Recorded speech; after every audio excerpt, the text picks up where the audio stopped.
Thank you so much. The Adventurers Guild has been overwhelmed these days. No worries at all. We've always valued the strength of adventurers. Given the current situation, it's vital that we all work together. Since we're facing the same enemies, I'll send you the intel we've collected on the Abyss so far. Then we can take a look at how to coordinate our efforts. All right. Thank you so much. Hi, Catherine. It's us. Got any new commissions? You two have come just in time. I've got some good news. The Pyro Archon has finished assembling her forces and stationed them all across Natlan.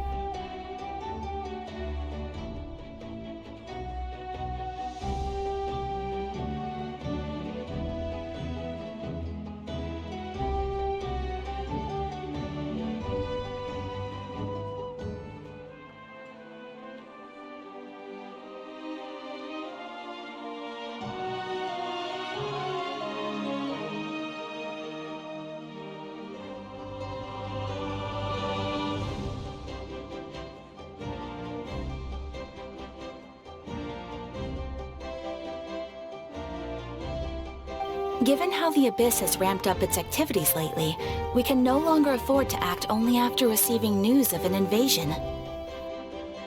So the Pyro Archon suggested that the Scions of the Canopy and the Adventurers Guild focus on collecting and disseminating intel. That way, we can stay informed of everything that's happening across the land. Once we receive word of enemy activity, we can notify the nearest camp and the stationed forces can take immediate action. Yes, precisely. This should also allow us to focus on gathering information, rather than running around and trying to tackle everything at once. So please also take a chance to relax, you two. You've been working hard these days, and this will be a good opportunity for some well-deserved rest. So that's the plan. Whew, we can finally stop and take a break. Paimon knows that. It's not like Paimon just wanted to lay here and do nothing. The movements of the Abyss are always unpredictable. There have also been times when it suddenly became more active in the past. The people here generally see it as something like an acute natural disaster. Once the disaster is over, everyone will return to their normal lives. We just all hope that day will be sooner rather than later. Oh, right. Most people have no idea just how bad the situation has gotten in the Night Kingdom.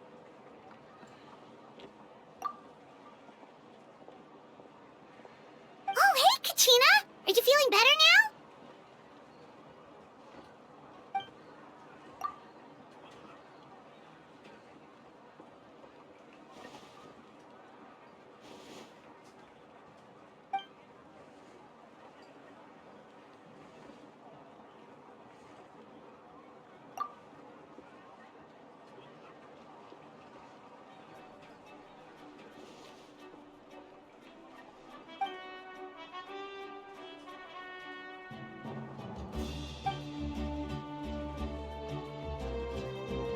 Wow! So we'll finally get to meet Shilonen, the legendary forger of ancient names!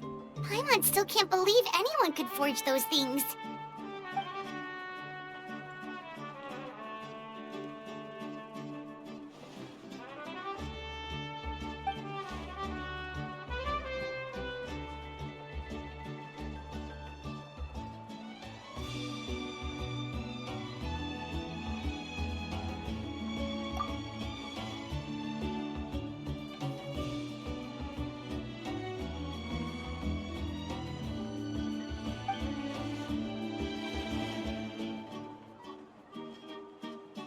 Hey, have some confidence in yourself, Kachina.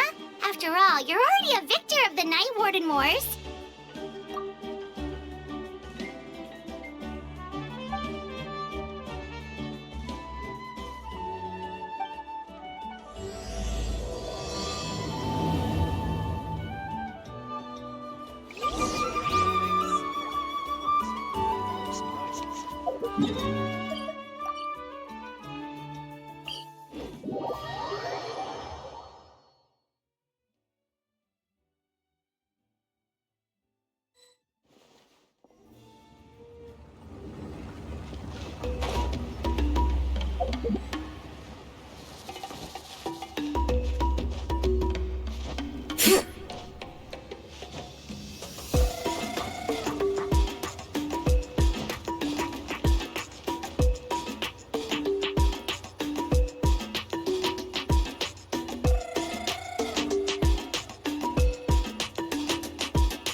Ah, yes, so I've heard. So young, and yet you've already got quite the reputation. Wait, are you Outlanders? Yep, we're travelers who just arrived in Natlan not too long ago. No, I mean, I was aware that you're travelers. It's just no one told me that you're Outlanders. No, the only thing she said is that a new hero had pledged himself to the plan. But we'd need to forge an ancient name to ensure he'd be able to return safe and sound. And she did mention that it would be quite difficult to forge an ancient name for them, but at the time, I thought she was just commenting on my skills. But I seem to understand where the true difficulty lies now. Oh, I wouldn't go that far. I'm used to it, really. I just need a moment to process things. The Pyro Archon's requests are always difficult to fulfill, and we used to argue a lot. Honestly, it's probably for the better that she didn't bring this up at the time. Anyway, I can't argue with her if she isn't here, and it'd be pointless to take my anger out on someone else.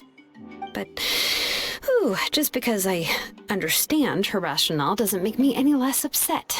After all, she must have known that forging an ancient name for an Outlander is an impossible task. It's impossible? As you probably know, an ancient name is a symbol of a hero's spirit and glory, which grows even richer and heavier as generations of successors inherit it. We forge ancient names by engraving the heroic deeds of an individual who will become the first hero of that particular name.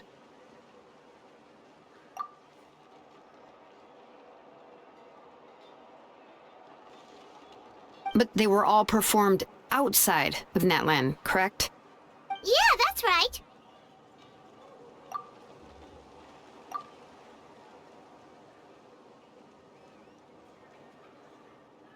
Then those deeds haven't been recorded by the Night Kingdom.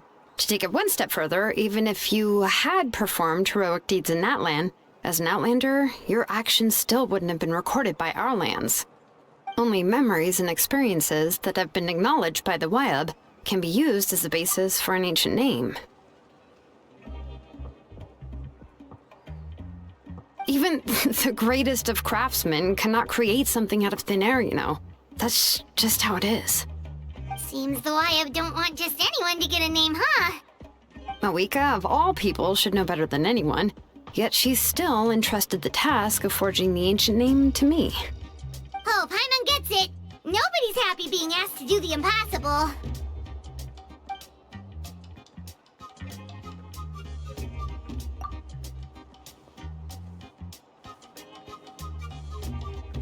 Ugh, don't remind me. Let's just focus on how we can pull this off. How to achieve the impossible. You mean you're already willing to accept the task? Well, what else can I do? What's happened is already done, and it's not like I can outright defy the order of my Archon. If she gave me this order, then she believes the ancient name is an indispensable part of her plan, and that I'll be able to find a way to make it happen. In other words, the order is an affirmation of my abilities. Whoa, not only had she accepted the task, but now she's looking for silver linings?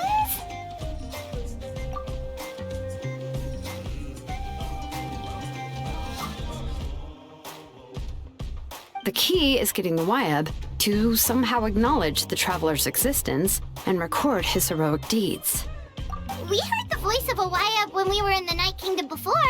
We even had a whole conversation with her. If we can talk to her again, maybe we can figure something out together. Well, every tribe has their own Wyab. How do we know if the one you met is indeed the best one for us to talk to? Plus, considering the unprecedented nature of this situation, I have a feeling that the acknowledgement of one Wyab alone would probably not be enough. I don't know. That requires a level of knowledge that I do not possess. We need to find a consultant who's an expert on all things Night Kingdom and Wyab. The first person who comes to mind is Lali at the Masters of the Nightwind, the one we call Granny Eatstali. Oh, we've heard that name before. We used her Spirit Speaker's Stone to find Kachina's ancient name. A person who can make something like that must be pretty impressive. I'm unsure she'd be able to help. Still, she's older now and quite eccentric. It's hard to even book a meeting with her, given that she's constantly holed up in her room and doesn't like to be disturbed. I've heard that to get her help, you have to be extremely patient with her and know how to keep her spirit up. I hate to break it to you, but... Huh. Why is that? I mean, didn't she already help you before? And you even managed to save Kachina. Well, yeah. At the cost of her spirit speaker stone being split into two.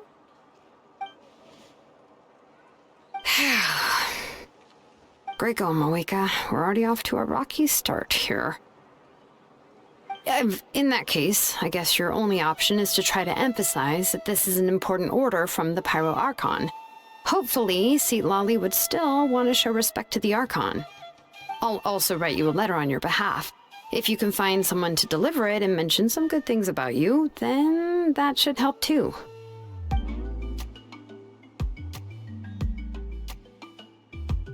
Paimon sure hopes a Hal won't interrupt when he's talking, though.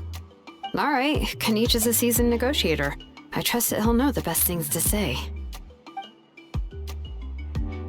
Please just give me a moment to write the letter, and we can meet up near the Statue of the Seven later. Sounds good. We'll take a stroll in the meantime.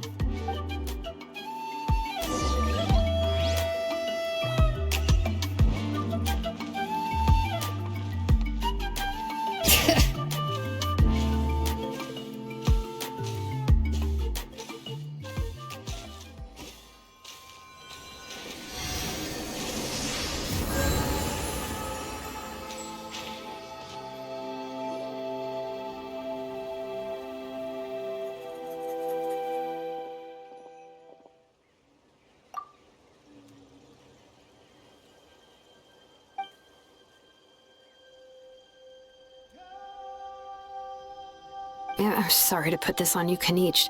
It's just that you're probably the only person who knows how to deal with her.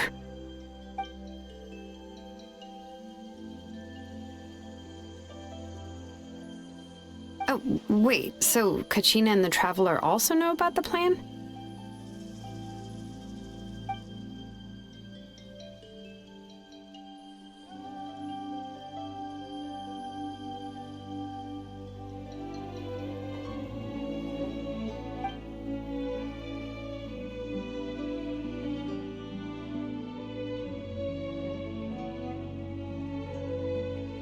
She mentioned there are 6 heroes and that Shilonen is one of 4 that have already been acknowledged. Oh, well, then I suppose there's no need to keep any secrets between us. Having companions walk by your side is perhaps the best solace when facing such a bleak reality.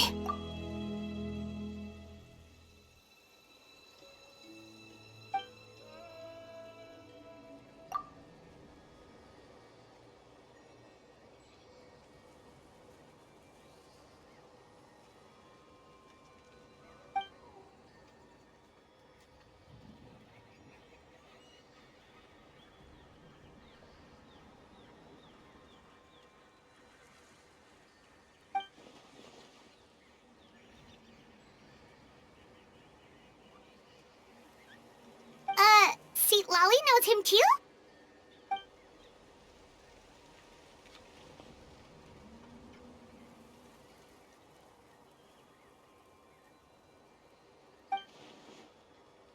Given how the Masters of the Nightwind love to babble about dreams and revelations, they're already a pretty strange bunch to most. I've never met Auroran, but if they consider him the odd one, he's got to be pretty far out there.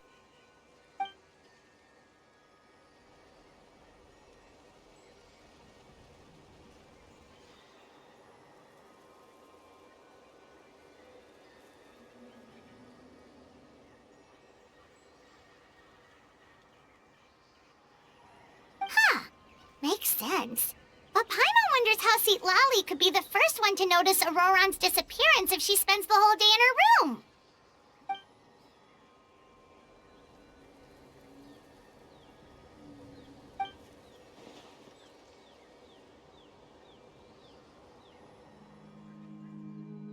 So if I'm following, you mean we'll help her investigate Roron and the captain's whereabouts?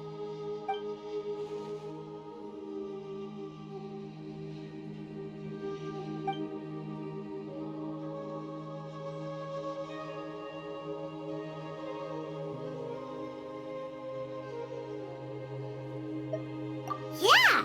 Plus, we kinda owe her one anyway to make up for breaking the spirit speakers down. This is a pretty well thought out plan, as expected of Molly Poke Nietzsche. Then, yeah, I'll leave my letter to you. Let's hope Seat Lolly can meet at the stadium in 2 days.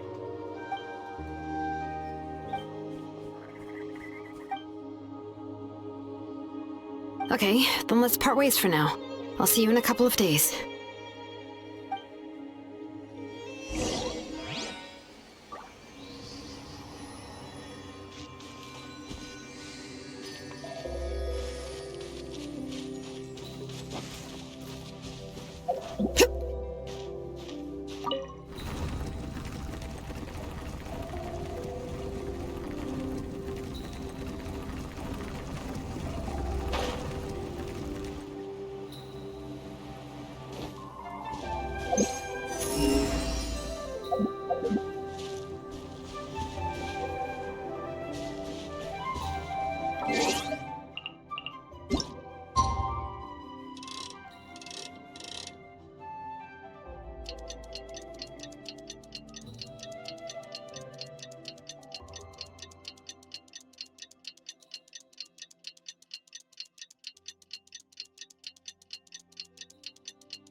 Oh, it's time to meet up with Shilonen. Let's ask her how things have been going.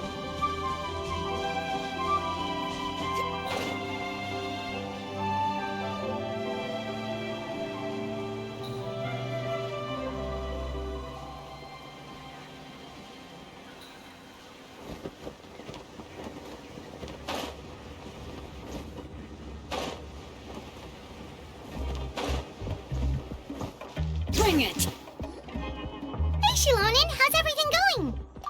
Oh, hi, Traveler and Paimon.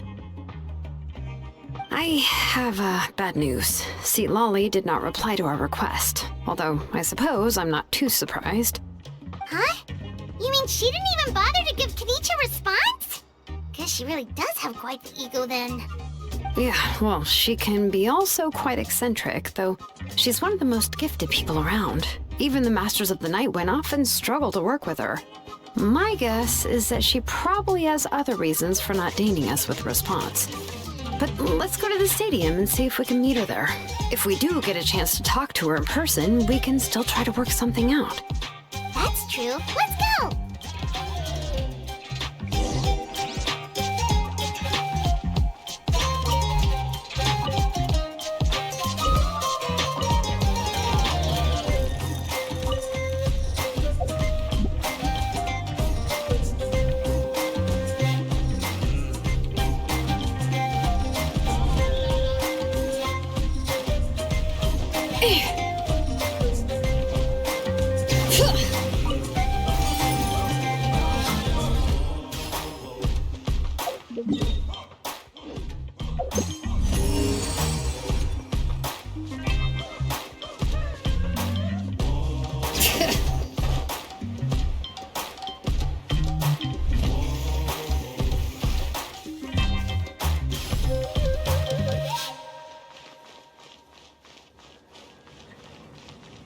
Where should I go next?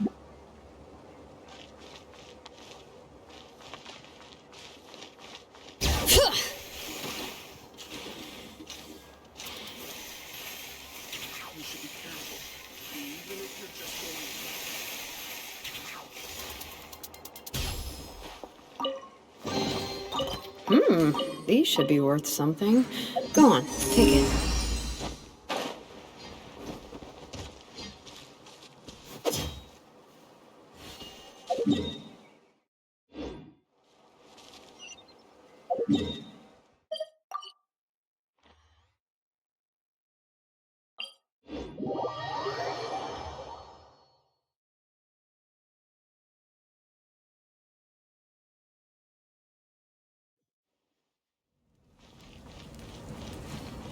it!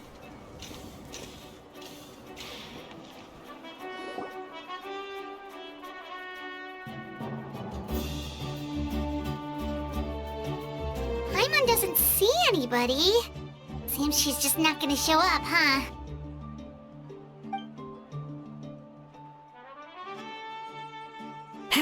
Well, we tried to be as considerate as we could, but she's under no obligation to help. That might be true, but this is still a request from the Pyro Archon, right? Shouldn't the subject always answer the call of their Archon? A subject? Well, if you ask me, I'd say we're all more like friends with the Archon. Yes, Mawika is our leader, but that doesn't mean there's any kind of tall barrier between us and her. The only thing is that she often has very high expectations of us. Huh. So even though she's super powerful, it sounds like she's actually pretty down to earth and easy to get along with. Unlike that old hag Granny Eatstily, right? Does she think she can ignore us just because she's famous? You all talk about her like she's some kind of huge deal, but she didn't even bother to reply to our letter! Seriously, if she didn't want to come, she could at least let us know. If that's what aging does to you, Paimon never wants to get old. Oh, really? So, that's how you see me?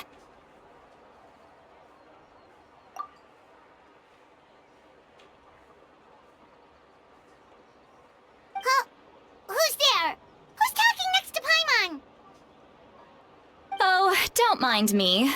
I'm just a disgruntled old hag, right? Come on, relax. I'm sure my bark's worse than my bite. Huh? See, Lolly.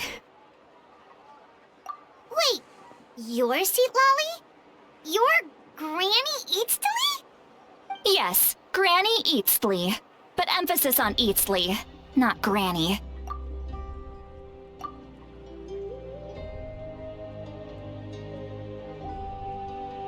You must know this trope from light novels, surely. They use it all the time. The young man who's actually the oldest person in the room. The girl next door who turns out to be a seasoned veteran. The wise sage who looks like a little kid. Oh, wipe that look off your face! You've seriously never seen an older lady that doesn't look her age? Okay, well, don't go thinking it's a trick either. See? I'm barely wearing any makeup. Did I forget to mention, she's called Granny, but she's actually pretty young. It was an honest mistake. I guess we've just gotten used to it. I'm sorry. So, how old are you actually? What? How dare you? Don't you know it's rude to ask a lady her age? Paimon really didn't mean to offend you, it's just that your case seems really unique. Oh, Paimon just wanted to apologize, but now she's putting more and more of her foot in her mouth. Really, Paimon just got a little mad since we thought, well, you were gonna leave us out to dry.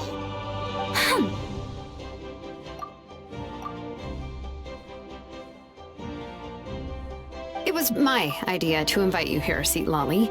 So if you're upset, you can just take it out on me. All right. I was only joking. I didn't mean to chastise anyone. There's really no need to take all this so seriously. If anything, I'm gonna feel awkward if we keep this going. I received Kenichi's letter and was planning to attend this meeting. Since I had already decided to come, I figured there was no need to draft a reply that simply said, "Understood."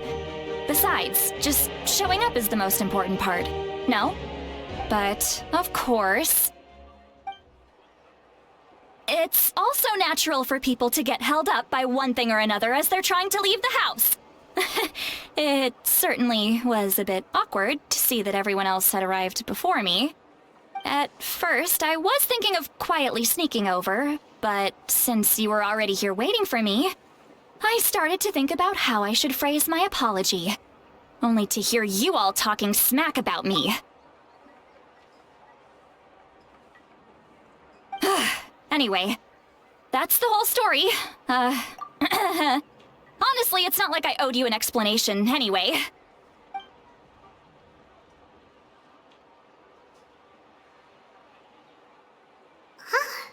What's with that expression? Was she feeling embarrassed just now?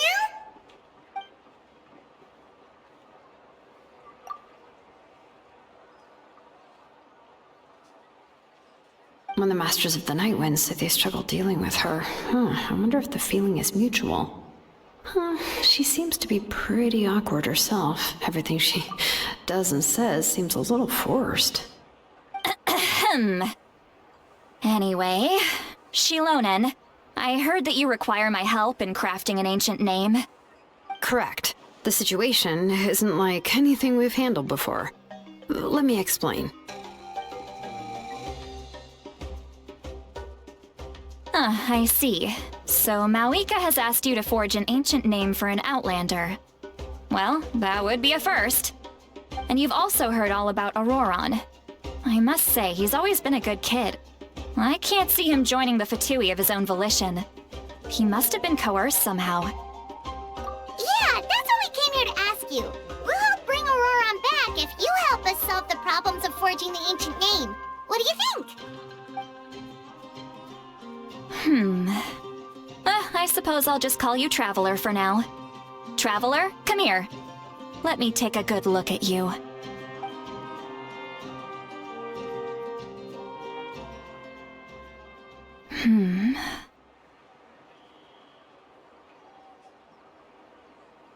Wealth leads to unending conflicts between people. Yet you alone transcend the value of gold. Baleful thunder and wrathful waves bring terror to mortal hearts. Yet again and again, you've braved them to find new worlds. A weary yet free soul, even the most verdant leaf in the forest will pray for your happiness and safe passage. Those are all the things that I could see in you. You've experienced far more than even most mortals could dream of. You possess the heart of a sincere hero, along with the conviction to lift a torch above your head and walk headlong into the night. Huh? Don't move. There's something here. Huh? What thing? Don't scare Paimon. Is the Traveler gonna be okay? Shoo! That should do it. You've just returned from the Night Kingdom, so some fragments of souls were still stuck to your body. No need to worry. I've just cleared out the last of them. Isn't that kinda like having part of a ghost come back with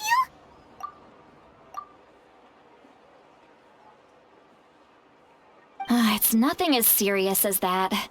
If left unattended, the most it could do is stir up some chaos in your mind, and generally worsen your mood. Well, in that case, better to get rid of them. It was nothing. Shilonen, let's follow your proposal. Once you've brought Auroron back, I'll take you to see the Lord of the Night. The Lord of the Night? But don't we need to talk to the Wyab of the tribes? Something this important is beyond their jurisdiction. Only the Lord of the Night can decide whether we can grant an ancient name to one who does not hail from our lands.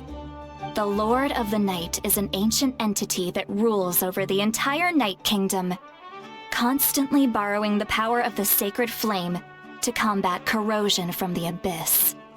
Oh, so you're basically saying it's even more powerful than the Wyab of the tribes.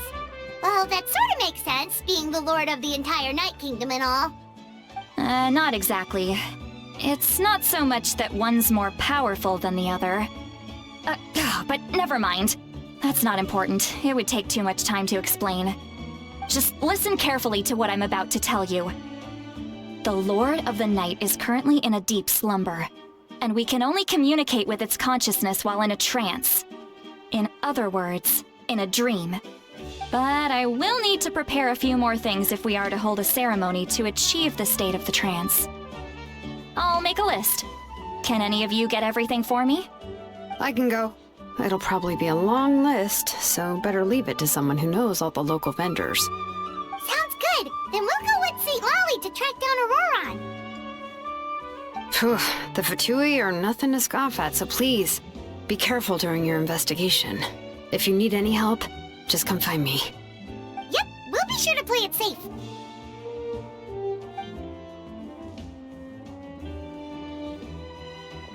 All right, now it's time for us to catch that brat and bring him back.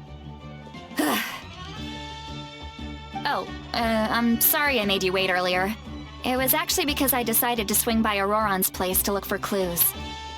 He has always lived alone, and I found a broken jar in his house. There was also something off about his phlogiston aphids, which I assume is because their keeper has been gone for quite some time. And interestingly enough, I saw some slash marks in the house that did not match any of our local weapons. My guess is they were left by Snezhnayan arms. Oh, sounds like the Fatui broke into his house and took him hostage. But why would they kidnap a kid who just spends his days living in the country and raising aphids? He's only in his 20s. What would they want with him? That's not to say that I believe he's totally innocent, of course. Since he's the only one who was kidnapped out of everyone in Natlan, he must have done something to attract their attention. In any case, we'll get to the bottom of this once we manage to get him back here. I'm truly sorry to put you two through all this trouble with me. But please help me get him back. You can count on us! All right, then let's start by heading to where Auroron was seen last.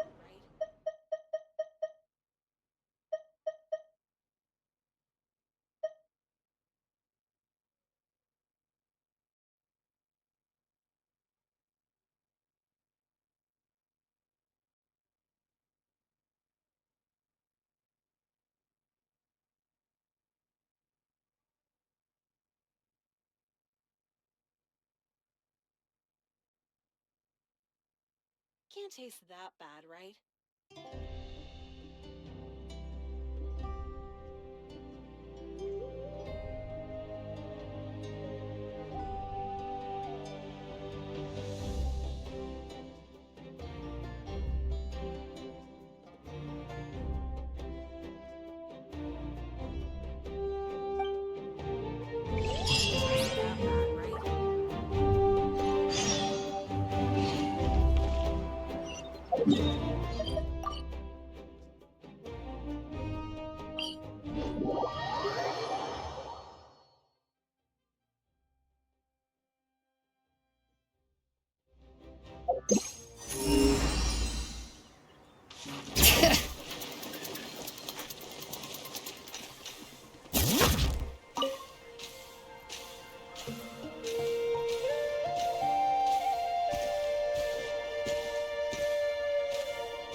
This is the spot. An eyewitness claimed to have seen Auroron speaking to some Fatui soldiers here. I don't know how much you're willing to believe me, but Auroron really is a good kid. I see no reason why he'd suddenly get involved with a Fatui. I'm convinced that what the witnesses saw was actually the Fatui coercing him, or perhaps trying to extract information. However, I doubt anyone would believe me, given there are no signs of a fight. Didn't Kamich say that she's a big name in Natlan? Feels kinda weird to see her so frustrated and helpless like this. Auroron? Well, he was left at the side of the road as an infant, and the people of the tribe took him in. You could say that everyone had a hand in raising him. He learned a lot from us, and once he reached adulthood, he built himself a house out in the countryside. He spends most of his days growing vegetables and raising aphids, living off of what he harvests from the garden. He's always been such a good kid. He would even get his friends to deliver whole bags of fresh produce to my place. Oh well, let's keep looking. He can answer all of our questions once we find him. He's been raising phlogiston aphids for a long time, and since they were disturbed, they secreted a special type of phlogiston. We can use that substance to track his movements. Let's follow the phlogiston trail. Huh? What trail? Paimon doesn't see anything. Oh, right. I forgot your eyes don't naturally perceive such things. Here, give me your hand.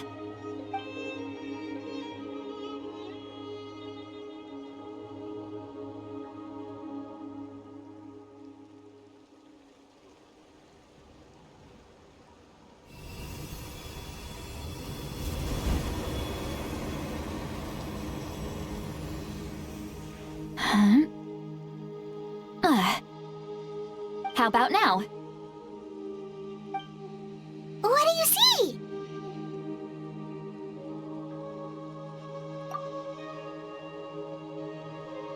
Whoa, Paimon can see it now too!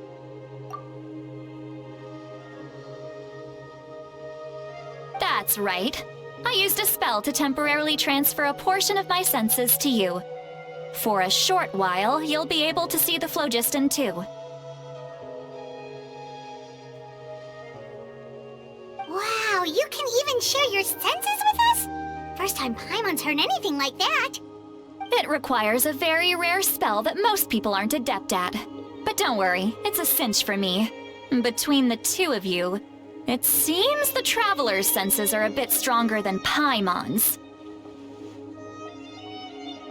When I held your hand just now, I could sense that you've got a great affinity for phlogiston. You're extraordinarily gifted. Anyway, we'll need to use our vision now to track down Auroron. Good luck, you two. Over here, this way! See, Lolly might say a lot of deep and confusing stuff, but this spell of hers is really something. What was that? Oh, Paimon was just complimenting you. Really?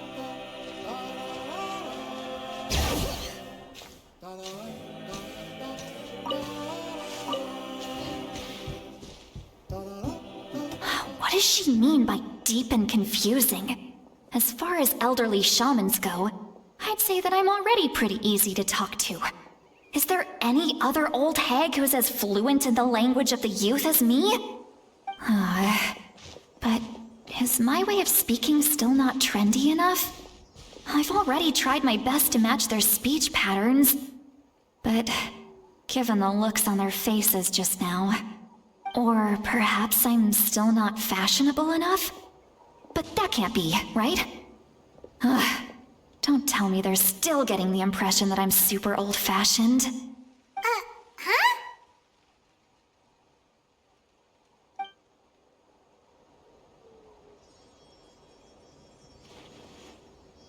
Was that St. Lolly's voice?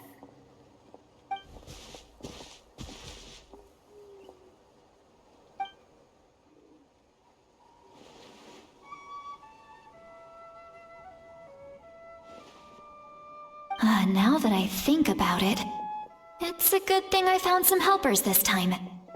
Some things are best done with the help of friends.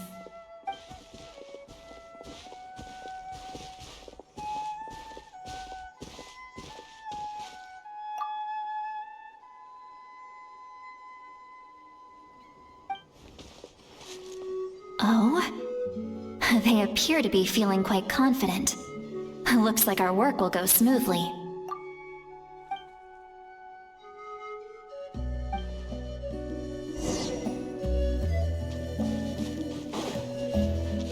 Hey, looks like there's a new camp over there. Let's... Yep. Judging by Paimon's experience as a guide, it definitely looks like people set up camp here. Wait. The phlogiston here is a bit odd. Let me see. Paimon sees a small shape here. Could it be some sort of symbol? This is a distress signal for the Masters of the Night Wind. Only someone from our tribe would recognize it. So Auroron was indeed being threatened. We've got to find him. Fast. Leaving such a subtle mark implies that he was trying to be discreet. In other words, he was probably under the Fatui's watch. If they notice us, we can just charge in and fight them to the death. But what if my darling grandson is also there? I can't have him caught in the crossfire. No, I've got to be careful. Otherwise he'd get hit as well. How annoying. No, I've got to stay calm and keep my composure.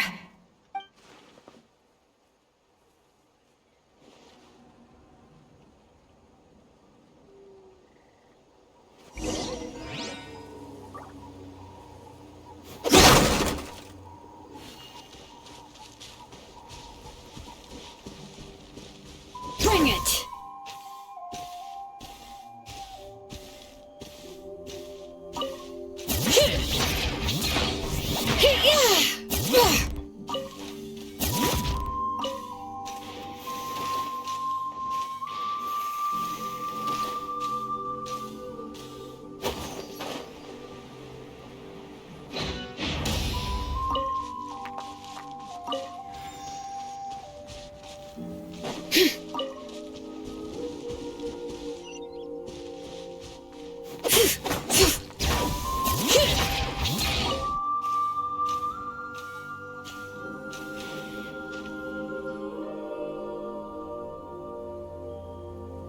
There are traces of people staying here too.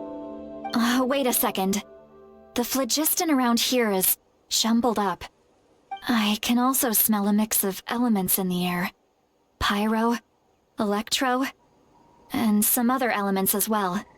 Kanich told us that you were super amazing. No wonder you can sense so many more things than us. It's about time that little brat said something nice about me. There are signs of a struggle here. Judging from what's left on the scene, there must have been a fight. But after that, the factions seem to have gone their separate ways. Both the phlogiston and the elemental traces in the air support that. Do you still remember the little mark we found before? Paimon's thinking, what if Auroron wanted to leave another distress signal, but was caught by the Fatui?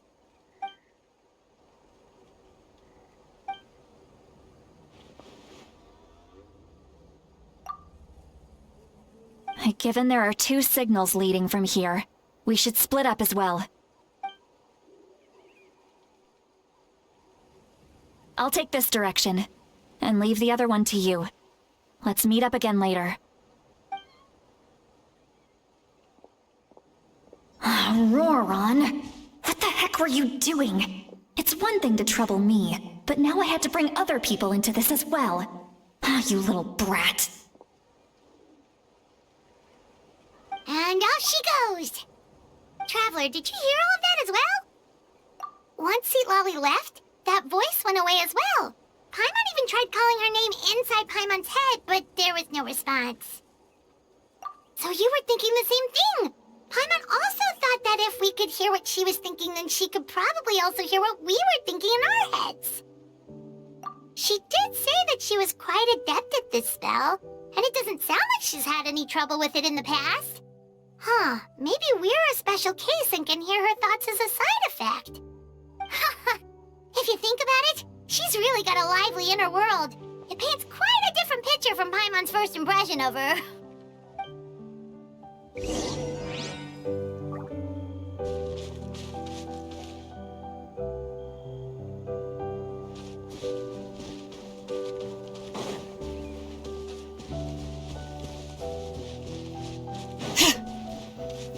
Paimon sees some traces here. Let's follow them and see if we can find anything up ahead.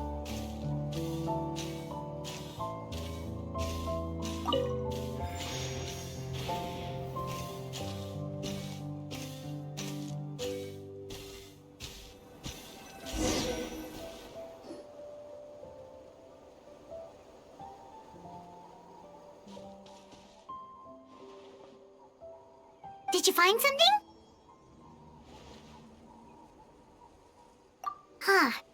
So we can't tell where Auroron might have gone from here. here. That's weird. The phlogiston trail suddenly stops. We can't make anything of these footprints either. But he can't have just evaporated into thin air, right? We know he wasn't alone. He had all those Fatui with him. So, you can hear the sounds of the wind from beneath the earth.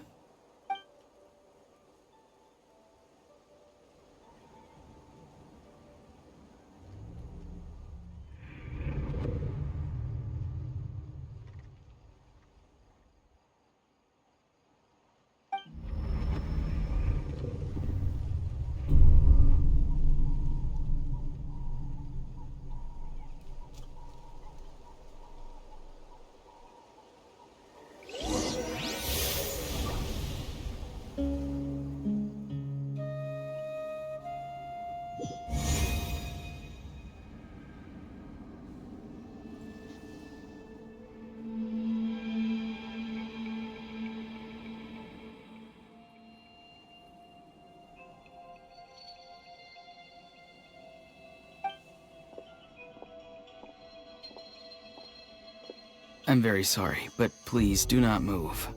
I have no desire to hurt you. I apologize that our first meeting has to take place like this. It's just that you're much like one of those animals with ears that perk up as soon as it senses danger in their environment. And given your combat proficiency, I would not have been able to gain an advantage over you if you were anywhere else in the world.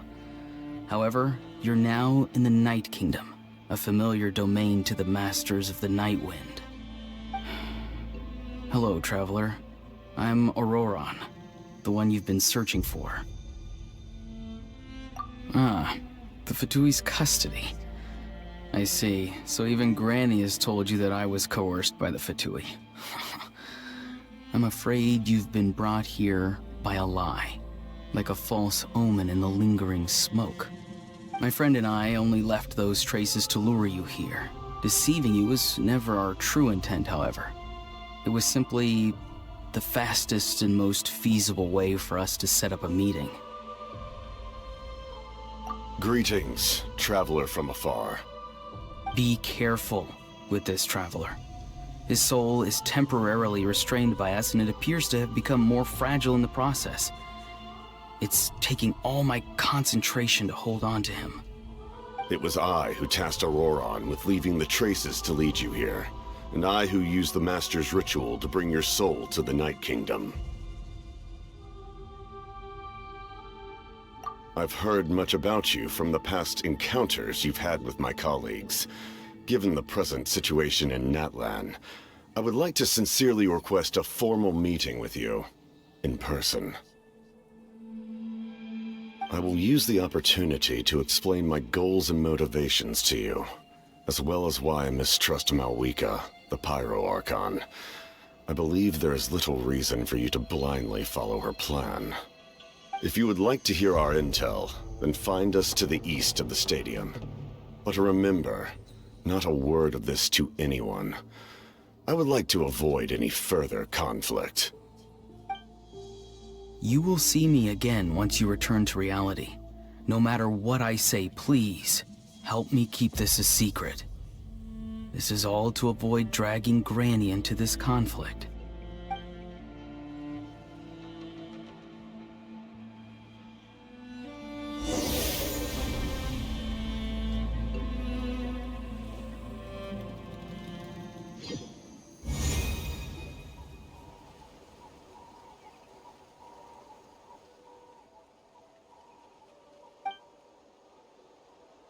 Hey, what happened just now? You suddenly collapsed and stopped responding.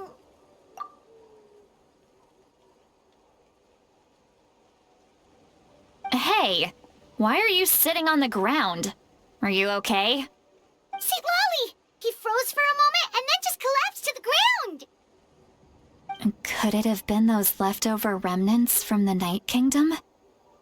Do you have any itches or pain anywhere? Don't worry. We can take a short break. Sorry, I know I asked for your help. But had I known you were feeling unwell, I wouldn't have taken you on this trip with me.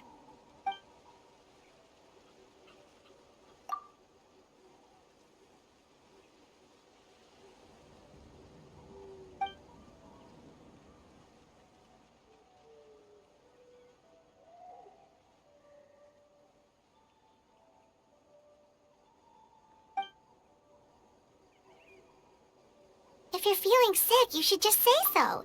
St. Lolly should be able to, exorcise any ghosts or weird stuff that you picked up in the Night Kingdom. A seasoned traveler must know the importance of not pushing yourself beyond your limit. If you need anything from me, just say the word. In any case, let's take a bit more time to rest now.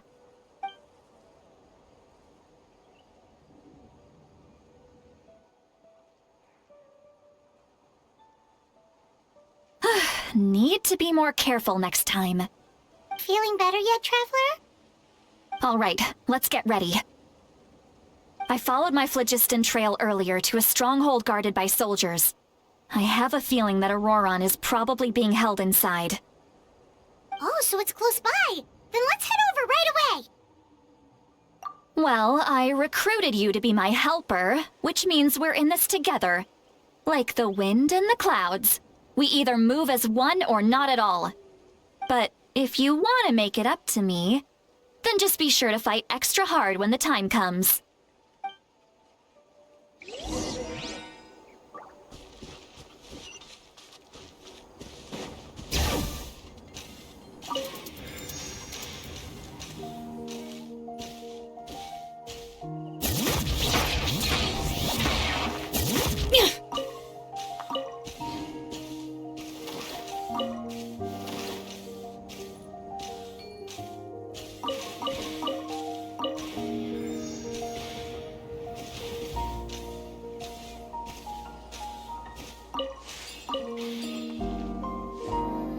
Look over there.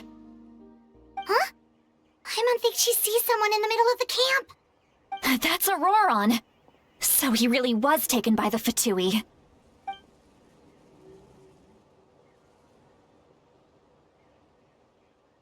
All right, we'll take the lead.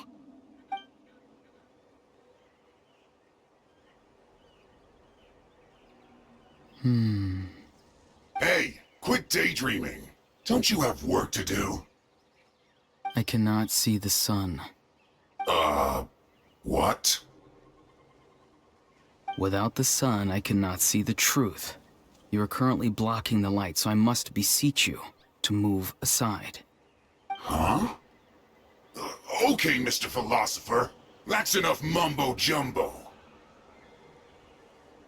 Wow. I'm going to rip that guy's head right off. See, Lolly's struggling to control her temper now. Are you ready? Let's go kick their butts. On my count. 3, 2, 1! Still trying to resist? You've got no idea who you're up against.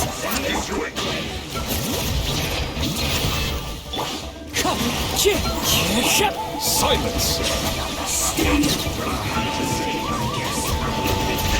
Be sanctified.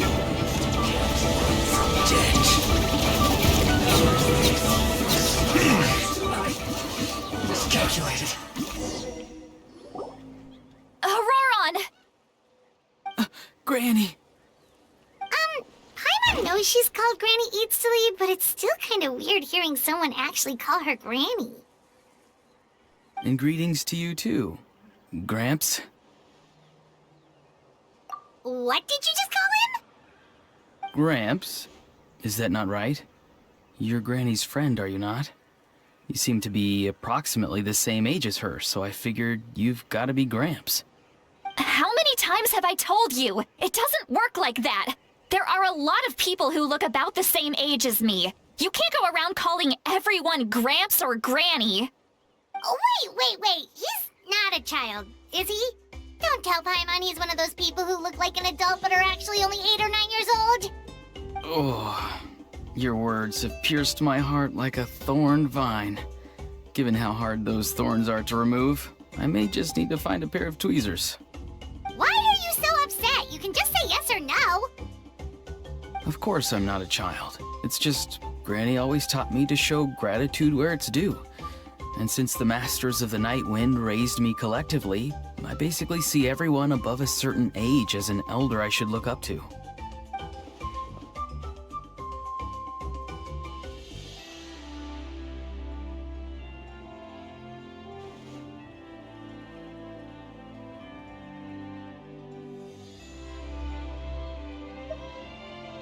Exactly.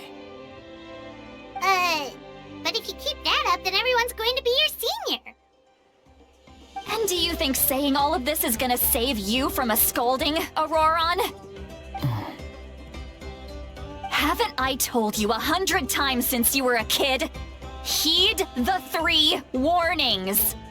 Be wary of bees prowling around, scammers looking for their next victim, and strange people who appear out of nowhere. Oh, so you do remember, and you just chose to ignore them. I always knew that living on your own was going to get you into trouble sooner or later. But getting kidnapped? That really takes the cake.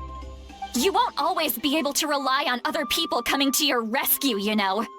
You're just lucky we got here when we did. Or we might be launching another search and rescue operation to find out where they put your severed head. I'm sorry, Granny. I'll be more careful next time. Next time? Oh, good one. You think there'll be a next time after this? Not a chance. They didn't hurt you, did they? No, they just asked me a lot of questions about Natlan's terrain and made me draw a map of the ley line distribution. Okay, now answer me honestly. Were you the one who helped the captain escape after his battle with the Pyro Archon? Yes. So why did you do it? Because they said they would need my help from there on out. They also said that if I refused, they'd just come to you, Granny, and they'd already figured out a way to make you do their bidding. Hey! I'm no ordinary Granny! Would they really dare to come after me? And you! Did the gods give you a brain just for you to not use it? Did you really believe everything they said at face value, and not stop to think? Thankfully, the Pyro Archon only asked that we find the mysterious individual from the Masters of the Nightwind, and didn't slap your name on a wanted poster. Don't think for a second that she doesn't know what's happening. Even if the truth that you see will soon manifest into reality, there is still no need to preemptively panic. Have you forgotten the words that I've taught you? I'm sorry. Forget it. We can submit the details of this camp and the defeated Fatui as evidence of your innocence. Let's clean this place up and get back to the city. Auroron, you better remember this lesson well and seriously reflect on your actions. Also, once we return to the city, come to the speaker's chamber with me. I'll need you to explain everything. Sounds good. Should I bring some of my homegrown vegetables as well? Your vegetables? Yes. I grow a lot of fresh produce in my garden. I hope the Pyro Archon won't be too picky about the selection. Now's not the time to be thinking about that. If you do come face to face with the Pyro Archon, the first thing you should do is... Recite the 3 warnings. Huh? No! You should emphasize that you were not in cahoots with the Fatui! How exactly did the Masters raise this guy? Oh, right.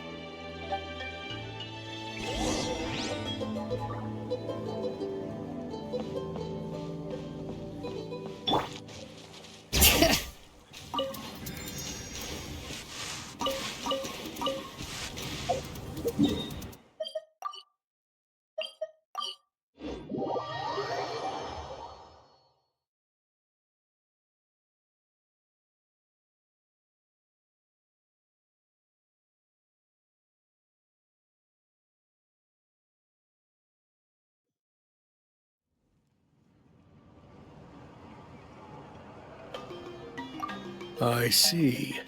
So Auroron came to the captain's rescue because he promised to help him in exchange for Lali's safety. That's right. I'm sorry. Now that you know Auroron was only trying to protect another member of his tribe, could I ask you to petition the Pyro Archon for her forgiveness? We'll give her a full report. We'll let you know once she's reached a decision. Will I need to stay here? Technically, yes. But if Miss Lali is willing to serve as your guarantor, then we can release you from custody. Sure, I'd be happy to do that. I don't have any more time to waste here. I still have other things to do. Understood. Thank you very much. Mr. Auroron, please report back to the Speaker's chamber as soon as you've received notice of the Archon's decision. I understand. Thank you. And thank you too, Granny. Well, at least you won't need to hide your face anymore. Traveler, Paimon, thank you very much for your help. And don't worry, I haven't forgotten about my side of the deal. Once Auroron is settled, I'll go talk to Shilonen and get started on forging an ancient name for you. Oh, thank you. You scratch my back, I scratch yours. It's as good as done. You can just go twiddle your thumbs or something while you wait for the good news. Bye for now. Come with me, Auroron. We've got to find you a place to stay for the night. Goodbye, Gramps.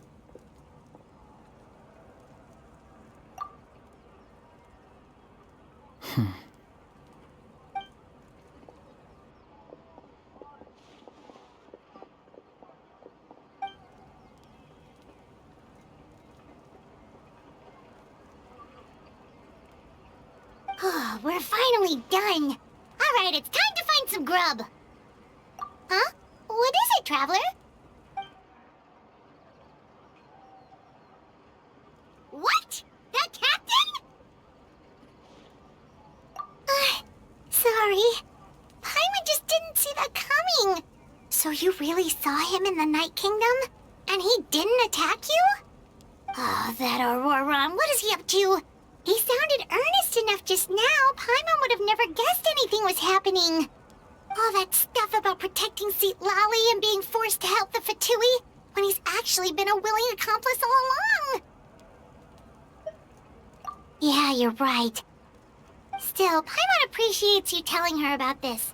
Paimon will support your choice no matter what, so if you want to go, we can go together. We still have another whole day before the meeting, so we'll just meet with them when the time comes.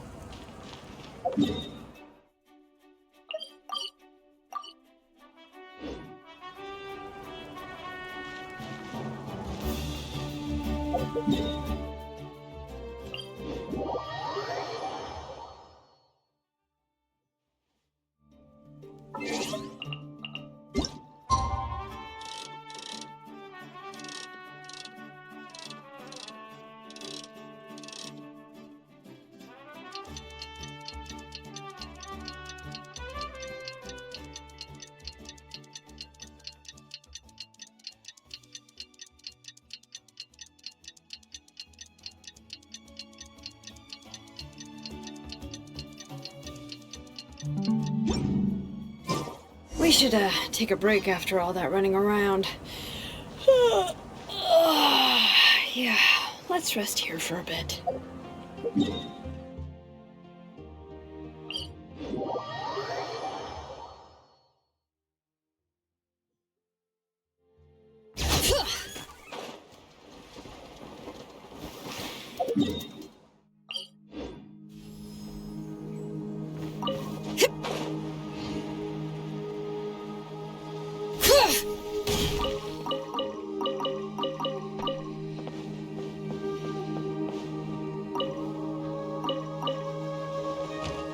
Bring it!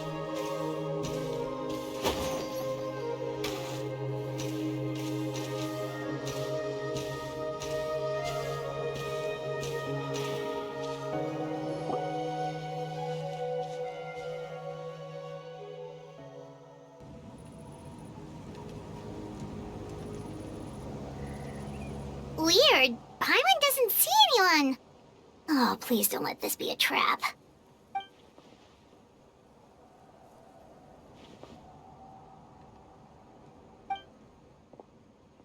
What was that?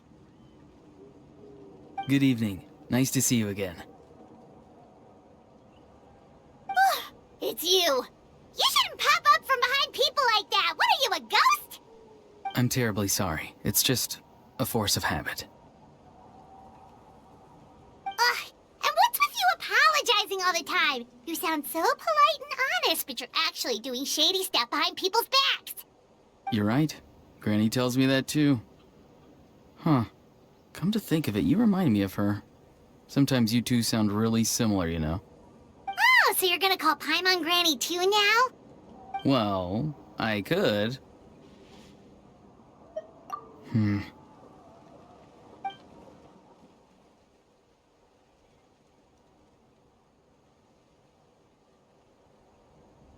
It's all clear. Over to you. Excellent.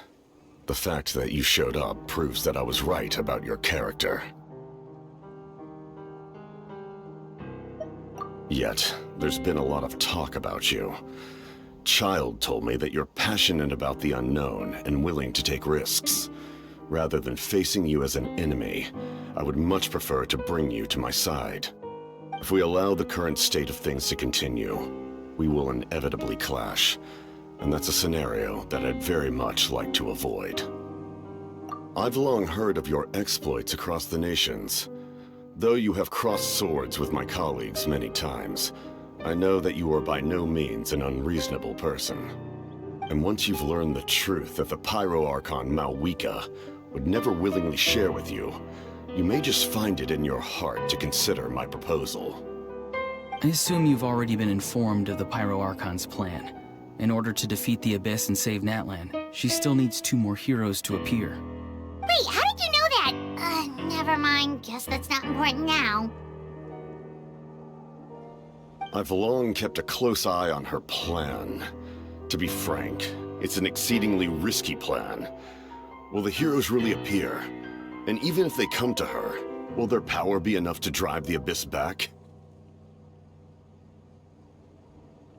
If any part of the plan goes awry, all of Natlan, even all of Tevat, will pay for her mistakes.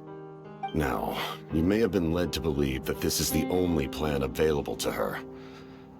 But what if I told you she's had another emergency plan all along, the details of which she has chosen to keep hidden from you? An emergency plan?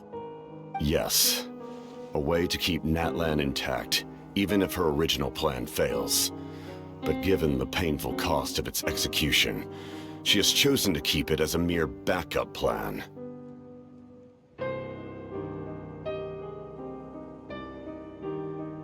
Whether this stems from hesitation, fear, or even naivete, I cannot say.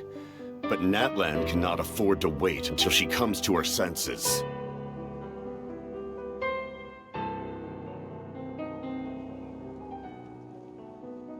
My fear is that given the enormity of the decision, she will be reluctant to confront the dire reality we face until it is too late. There will be no time left to execute the backup plan, and all of Natlan will be lost to the Abyss. We have to make the decision for her, here and now. Yeah, do you have any evidence for all this? Just telling us a bunch of scary stuff isn't enough, you know. Besides, wasn't it you who tried to seize the Gnosis for the Tsaritsa's plan?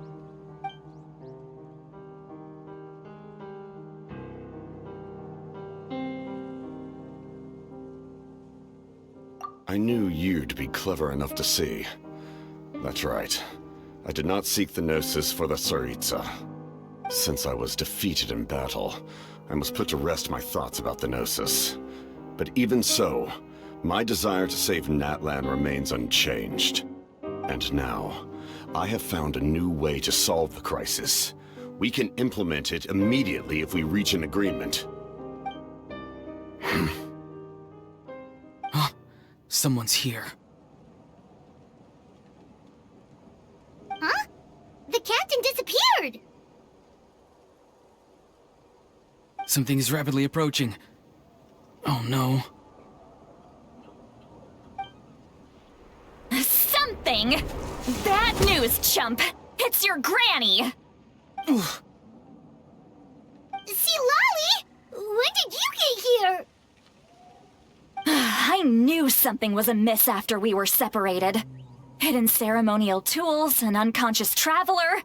I must say, I'm very curious about what you're up to. How dare you go behind our backs like this, Auroron? Colluding with the Fatui? Really? Oh, here we go again. Cat got your tongue, huh? You really think you can avoid a scolding just by staying quiet? I'm not trying to avoid anything. Oh, and now you're talking back. Well, go on then. Explain yourself. What the heck are you up to? I'm sorry, Granny. I feel so guilty. You! That's it! Where are my tools? I swear if I don't teach you a lesson right here and now, I'll... Wait, Molly! Please, calm down. We, still learned a lot of info, didn't we? Like the fact that the captain isn't trying to seize the Gnosis anymore. So, maybe just save the scolding for later, okay? Listen well, Auroron. You're only getting out of this now because of the Traveler's plea. This isn't over. You hear me? You're right, Traveler. Let's go. We can discuss this more back in the city. You two keep an eye on Auroron for me, okay?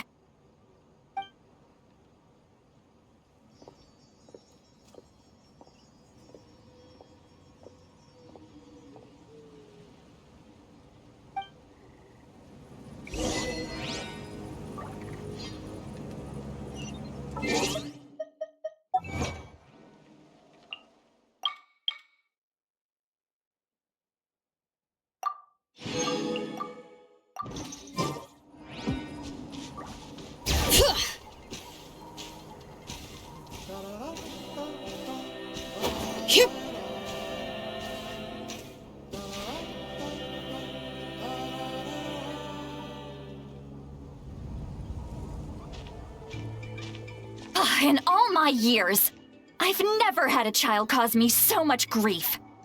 Do you seriously not see what's at stake here? You've got a head on your shoulders, Auroron. Use it! Why did you help the captain? And I want the truth this time.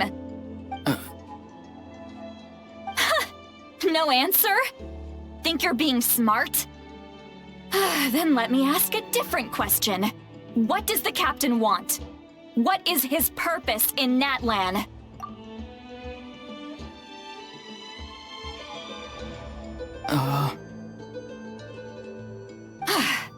Really?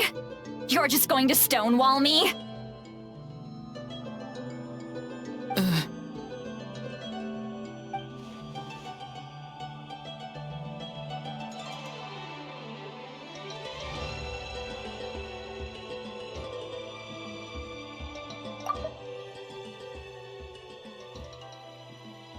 Just use your brain for a second. What do you possibly stand to gain by helping the captain? Only endless trouble awaits you and everyone in the tribe. You've always been a good kid.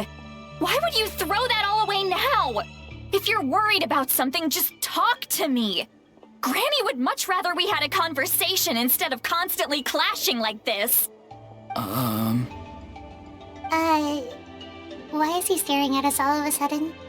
I'm sorry that you have to hear all this. Indeed, it's like going to visit a friend at his house, only to suddenly hear your friend berating a naughty Saurian. Well, that's an oddly specific analogy. Wait, did one of your friends really do that? Yes. And every time my friend scolded his Saurians, they would look at me the same way you're looking at me now. Helpless and embarrassed. Wait, but you're the one getting your head chewed off. Stop making this about us! Indeed, you've got a point. Then please just hang in there for a little while longer. Granny should be done with her scolding session soon. Oh? You dare gossip between yourselves instead of listening to me? You... Sorry, Granny. Sorry, Granny. Sorry, Granny. You know what? Fine. I'm perfectly aware that everything I say goes in one ear and out the other. You're all grown up now, so why would you listen to an old hag like me? You say all the right things, but then you go and completely ignore me. Well, if that's how you're going to treat me, You can stop sending Aoife over to my place to deliver your stupid vegetables! I don't need anything from you! Who's Aoife? A delivery person? That's irrelevant. The point is, he hangs out with this kid, so he must be no good. You kids get to a certain age and suddenly act like you know it all. There's nothing I can say to get through to you.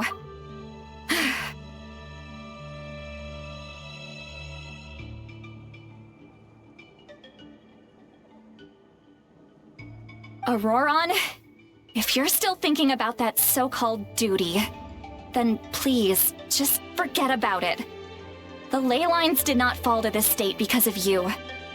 And we've long closed the book on that incident.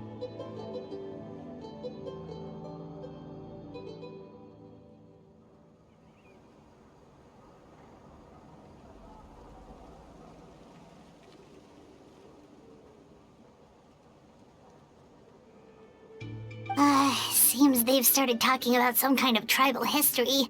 I'm starting to get lost.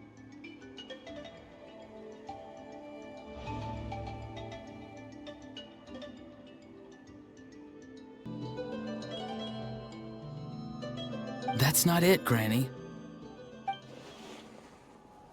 I know you tend to get down on yourself when you're upset, but I can tell I really hurt you this time. All I can say is I'm sorry. His voice. Auroron! Where have you gone?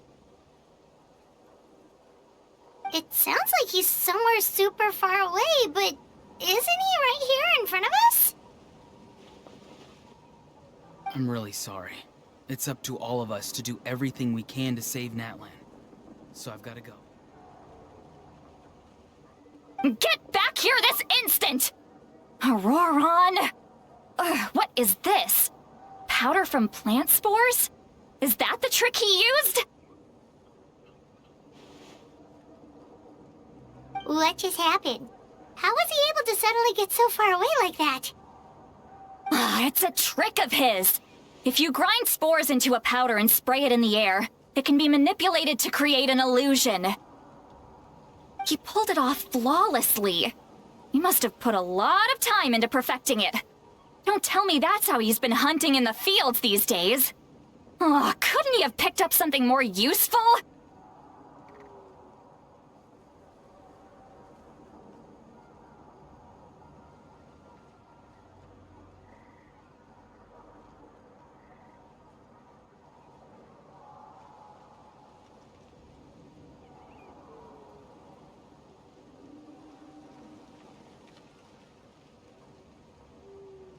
Little brat. That's it. The next time we meet, I'm definitely going to break his legs. Whoa, that's a little extreme. But still, why does he feel like he needs to run from us? If his goal is also to protect Natlan, then can't we work together? I'm sorry for interrupting your conversation with them earlier. But even if you'd been able to hear them out, there's no guarantee you would have gained anything substantial.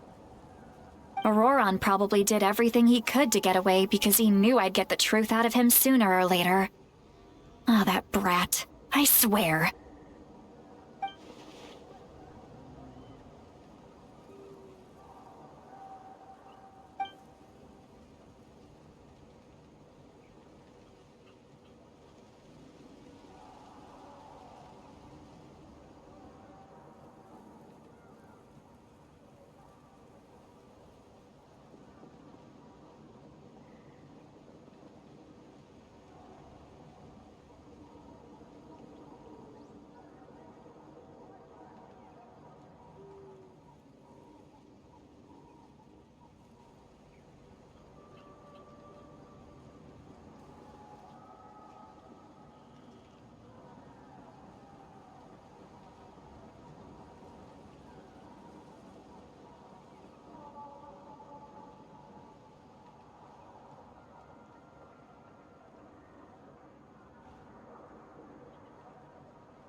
We've got quite a long walk back to the city. Let's take our time. It'll give me a moment to figure out how to explain all this.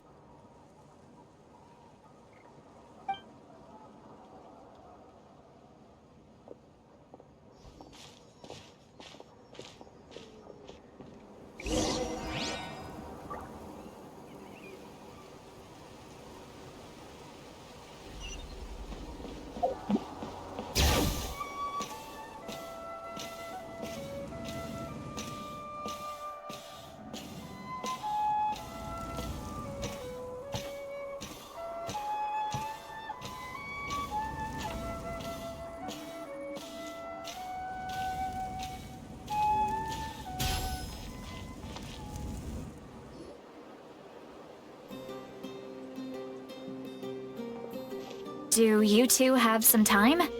Feeling hungry? How about we get something to eat? Oh, right. It's been a while since we last ate. Now that we can relax, Paimon just realized how hungry she is. Then let's go. We can find somewhere to sit down and talk. Food and drinks are on me.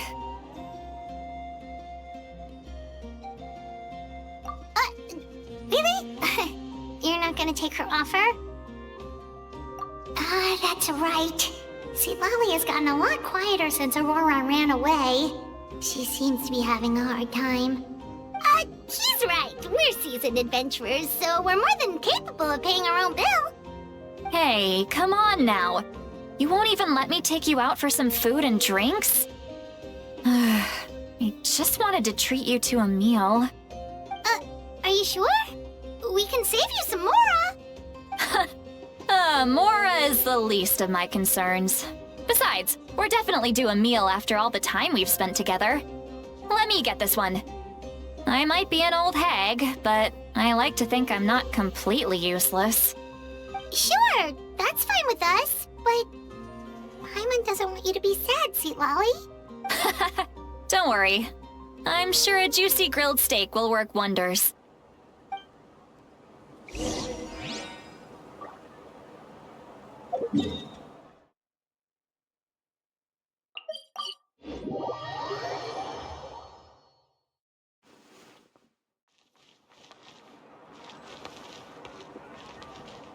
Bring it!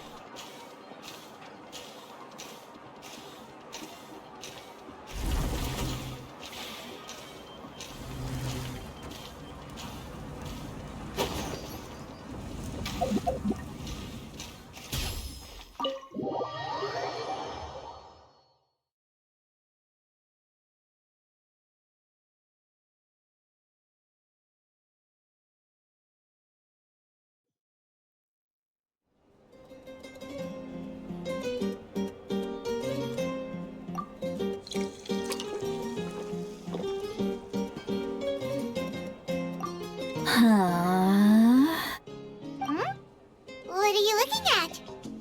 Do you see two people standing by the door? They look like spitting images of each other. Are they twins?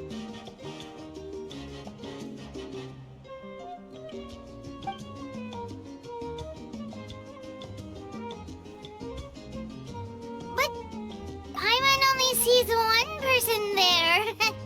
Huh? Oh, how could that be? I guess my mind isn't as sharp as it used to be. Give me another bottle, boss!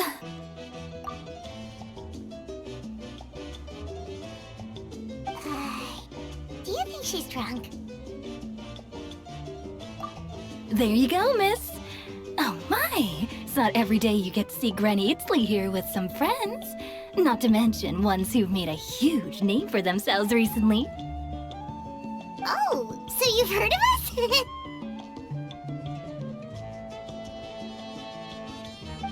Of course I have.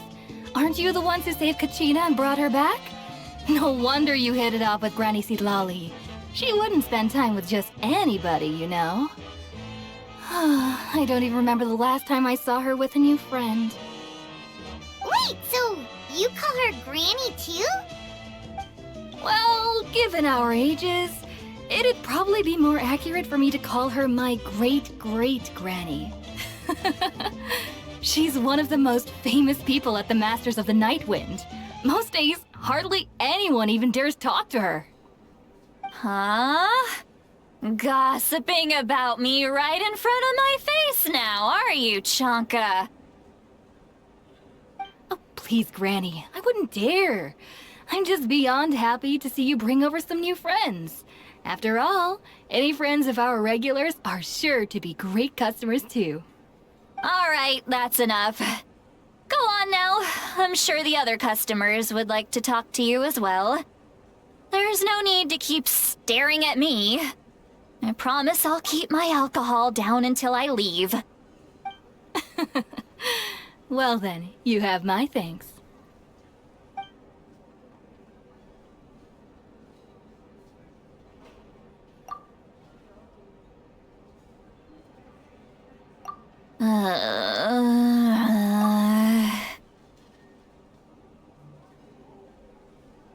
Seat Lally?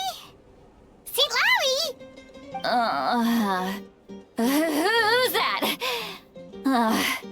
You got some gall calling me by my first name. Let me guess. You want to test your skills against Granny Eatsley, don't ya? Are you still with us, Seat Lally? You're kinda talking to no one. You chumps come around here, picking fights with me? Well, you know what happens next. You lose, and then run off home to tell everyone about how I'm this big scary bully. It's always the same story. You brats start it, I finish it, and then I end up with the reputation of being some kind of terrible monster among the shamans. I mean, come on! Monster? Me? Really? What did I do to deserve that?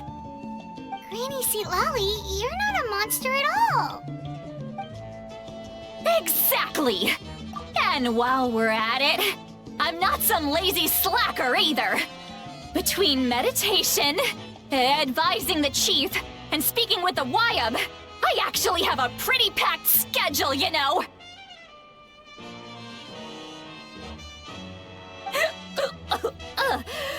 Oh yeah, and I have to mentor all the new kids. Hey, new kid, yeah, you. Don't play dumb. Didn't I teach you how to find phlogiston? You see, I know my stuff. I'm a good teacher. You tell him. That's more like it. About dang time someone showed me a little respect. Yeah, Granny's a hard worker, all right. You can always rely on old Granny.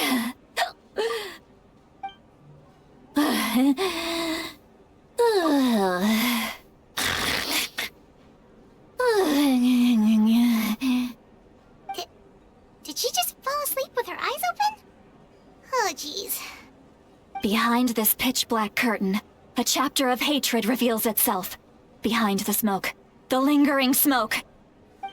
Ah, she's meditating again. She does this whenever she's had a few too many drinks. Her mind's actually racing at this point. It's quite the opposite of sleep. Is this another specialty of the Masters of the Nightwind? No, I'd say it's an ability that's unique to Citlali herself. While she can easily pick up everyone else's skills and tricks, few have been able to master hers. Warning, warning. Red. Red, the color of danger, has now arisen within that pair of eyes. Huh? Traveler? Paimon? What's wrong?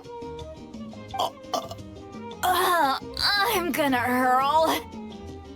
Hang on, just keep it in! Phew. Okay, it's passed. That was a close one. You had Paimon worried. Paimon really thought you were about to barf all over the table just now! Ugh, how embarrassing. I'm sorry you had to see me like that. That's never happened before, I swear. I've never thrown up, not once. Are you feeling okay? Wanna take a quick walk and get some fresh air?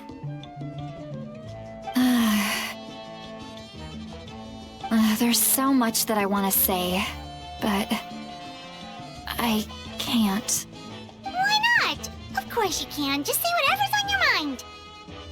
Please, Paimon, it's not as simple as you think. We've only known each other for a few days, right? What would you think of me if I were to start dumping all of my complaints on you after we've only just met? Oh, Paimon gets it. You're hoping that we wouldn't think less of you no matter what you're about to say. No, that wasn't my point at all! Seriously, don't you youngsters know anything about shame? I'm talking about shame! I've lived all these years and still can't get rid of it! Surely, you know the feeling too? Actually, about that. Huh? Tell me what? Yeah, this is as good a time as any.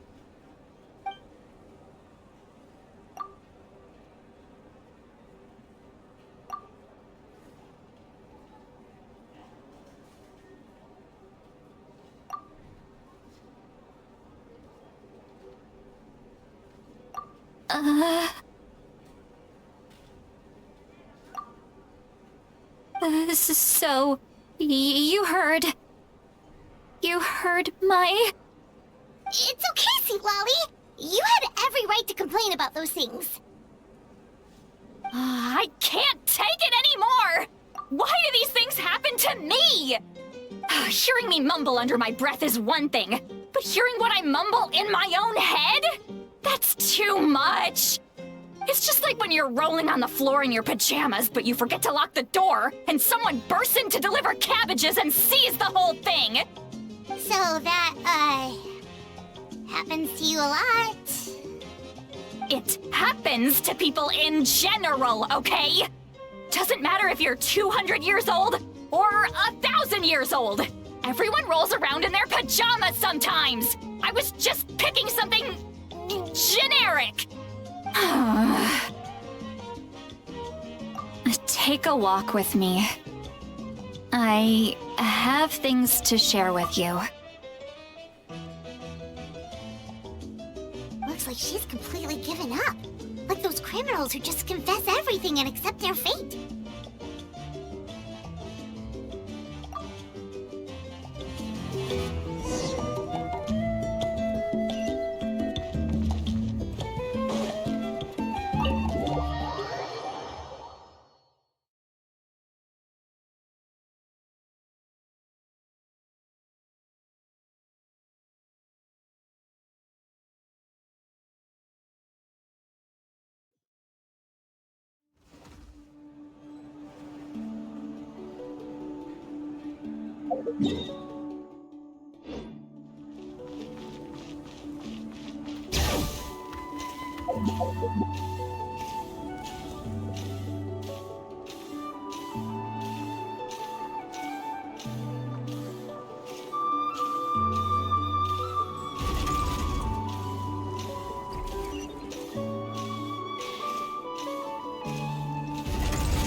Well, great view, right? I love coming here by myself.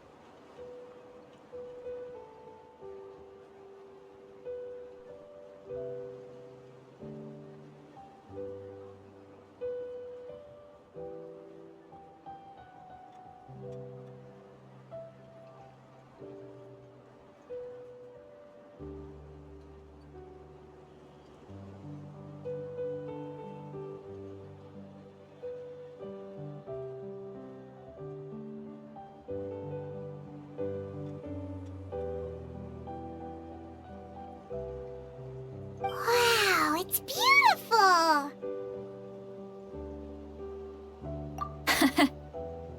You're making me want to cry. Oh no, what do we do? Please don't cry!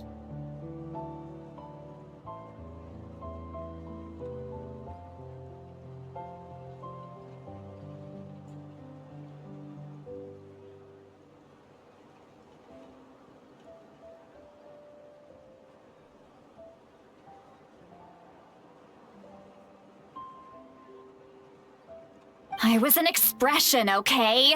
A figure of speech. I'm just... embarrassed. Here you are thanking me. Even after you helped me all this time. Let's just have a casual conversation. It's easiest that way. Really? You don't seem like the kind of person who keeps things casual. Well, I guess I used to be more of a stickler for the rules. And you're right, I don't usually open up to the people of my tribe like this. I'm just an eccentric old hag to them. That story's been passed down so long, it might as well be true. But you're just a regular person.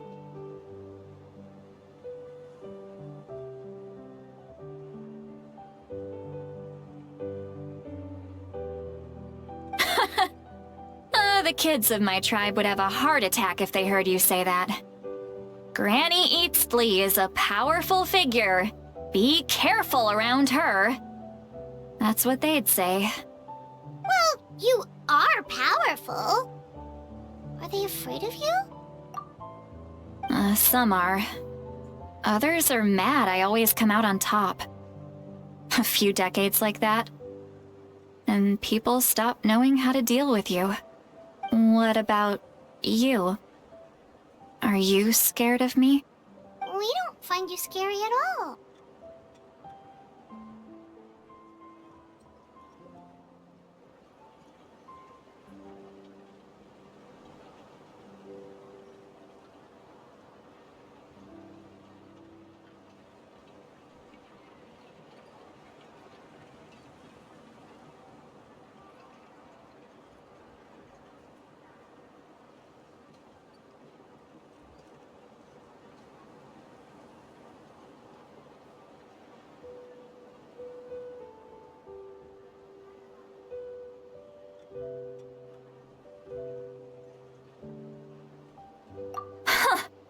That's because you're not from my tribe. You don't know how many delusions of grandeur I've destroyed just by existing.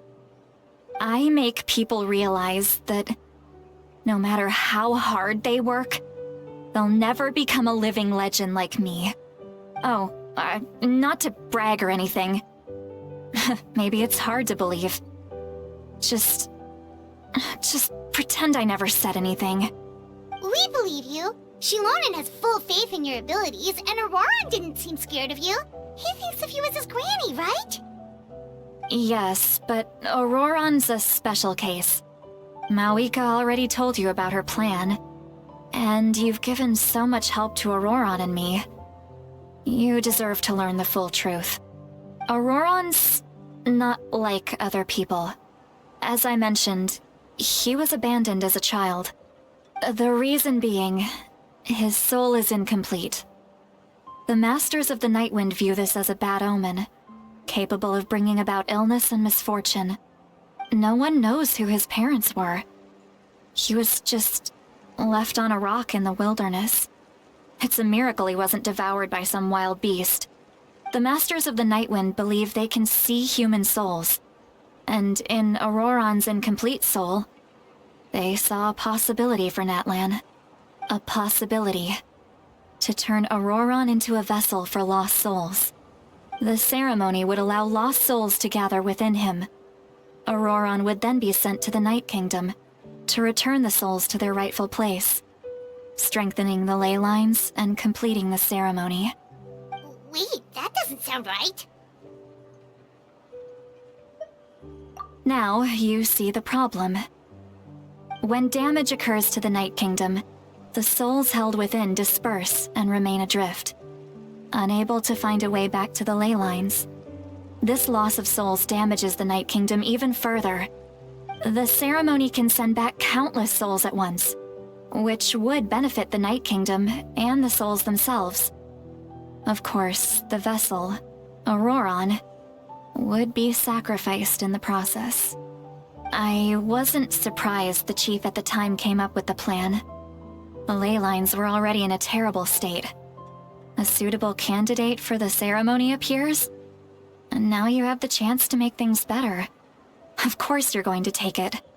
When the chief asked for my opinion, I didn't give my approval, but I didn't object either. So they went ahead with the ceremony. It failed, and Auroron escaped with his life. Pathetic, isn't it? By not objecting, I basically gave them the go-ahead. Maybe they didn't have my explicit approval, but it's not like I did the right thing. If the ceremony was successful, Auroron would probably be dead. Of course, in my tribe, death is rarely something to fear. But what kind of message would we be sending by sentencing a newborn to death? By using a human life as a tool? It's not right. So, when I learned the ceremony had failed, I was ashamed by my inaction, and absolutely relieved by the result. The plan was never a secret. Or, I guess I should say, there was no point to keeping it a secret. A simple investigation from Auroron would reveal everything. Everyone thought he would be happy he survived, and he never really said anything to the contrary. But just as I was about to put all of it behind me, he asks this question. Would Natlan have been saved if the ceremony succeeded? Wait, but it's not his fault. He knows that, but he still feels guilty.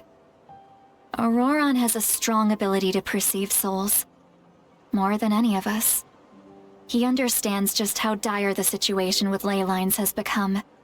Maybe he chose to work with the Fatui because he still thinks he owes a debt to Natlan. I can only imagine what they told him. Traveler, didn't the captain say he found a way to solve the crisis? Maybe that's what brought Auroron into this.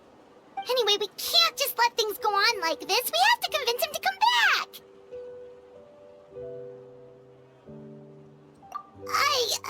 You don't look so good, Sweet Lolly. Maybe you should head back and get some sleep. Probably drank too much. It's okay. The fresh air is doing me good.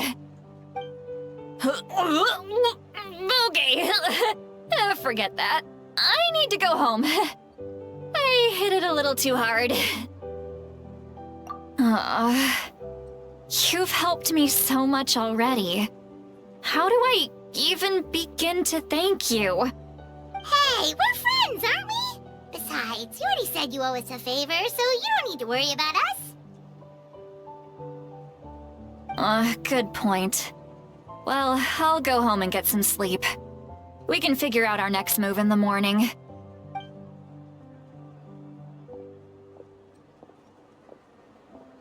Friends.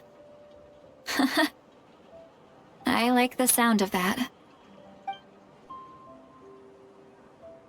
Auroron's probably back with the captain, don't you think?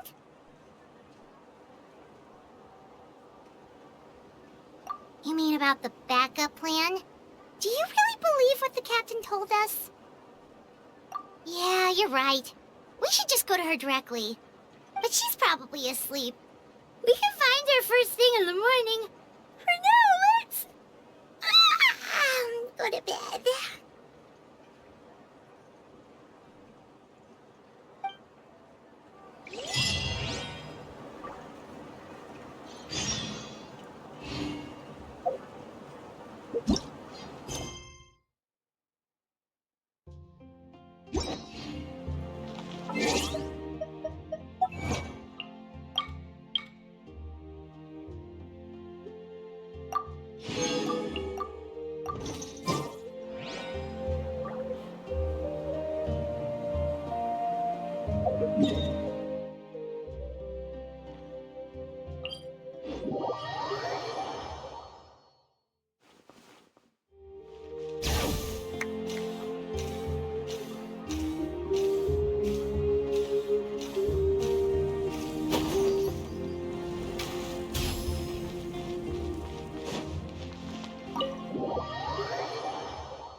god! Pirates still haven't sleep!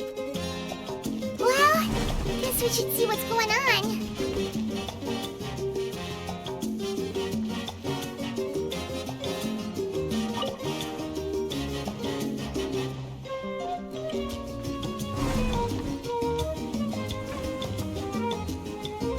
A time trial.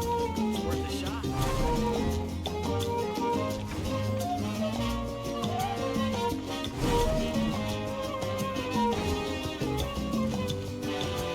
Bring it!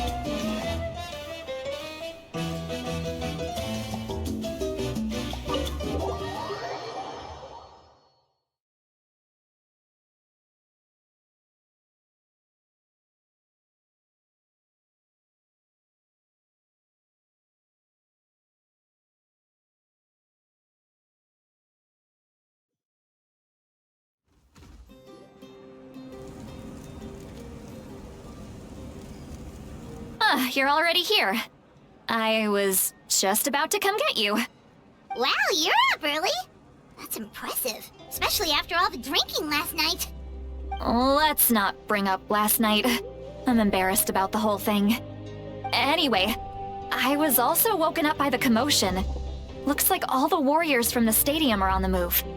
I heard many areas have been attacked by the Abyss, including the Masters of the Nightwind. I need to head back right away. The Abyss attacked again? Are you sure you can handle it on your own? Do you need our help? I'll be fine. We also have the support of the warriors stationed at the various outposts. Given the quick response, things shouldn't get too serious. The stadium could always use more manpower, so you should join the forces here. I'm done making excuses for him. He's not a child anymore. He needs to take responsibility for his actions. I was the one who vouched for him, so I need to report back to the Speaker's chamber. I'll accept however they choose to handle the situation. But I should be able to convince them to let me go back to my tribe first to deal with the attack. As for the ancient name, once we handle this crisis, I'll talk to Shilonen right away. Don't worry.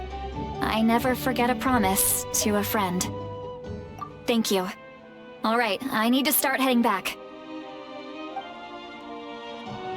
She left in a hurry. The situation must be really serious. Looks like a lot of people are heading to the stadium. Let's see what's going on.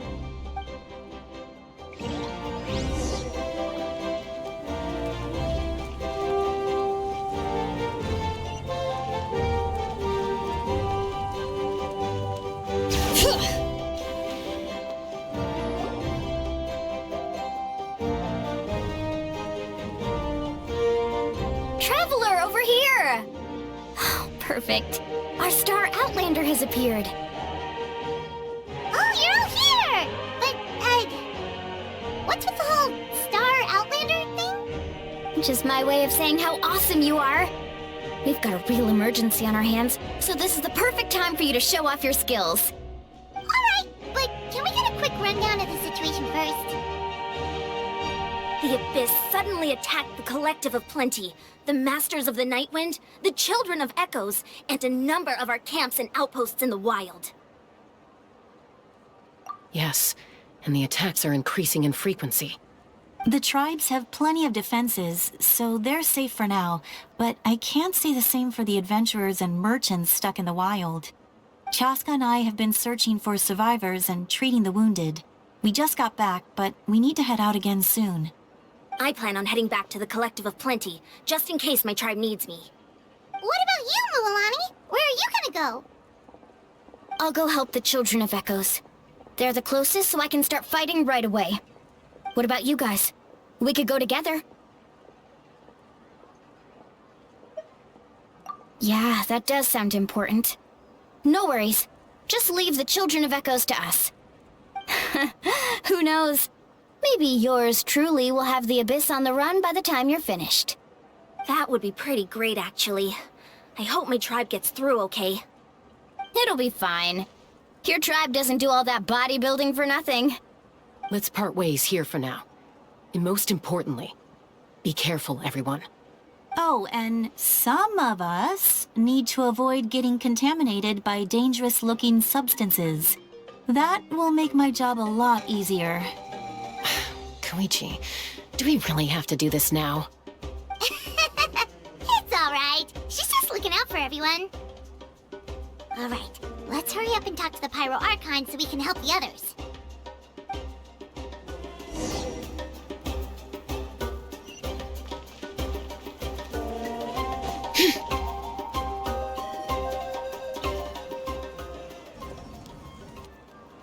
Oh, it's you two. As you can see, things are not looking good right now. People across Natlan are in danger. Look, I'm very interested in your recent adventures, but this is not a good time. So we'll have to keep our conversation short. That's alright, we're also in a hurry. We're gonna go help the Children of Echoes after this.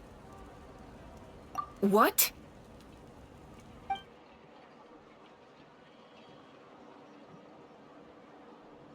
So he thinks my plan is too risky. He thinks I'm being stubborn.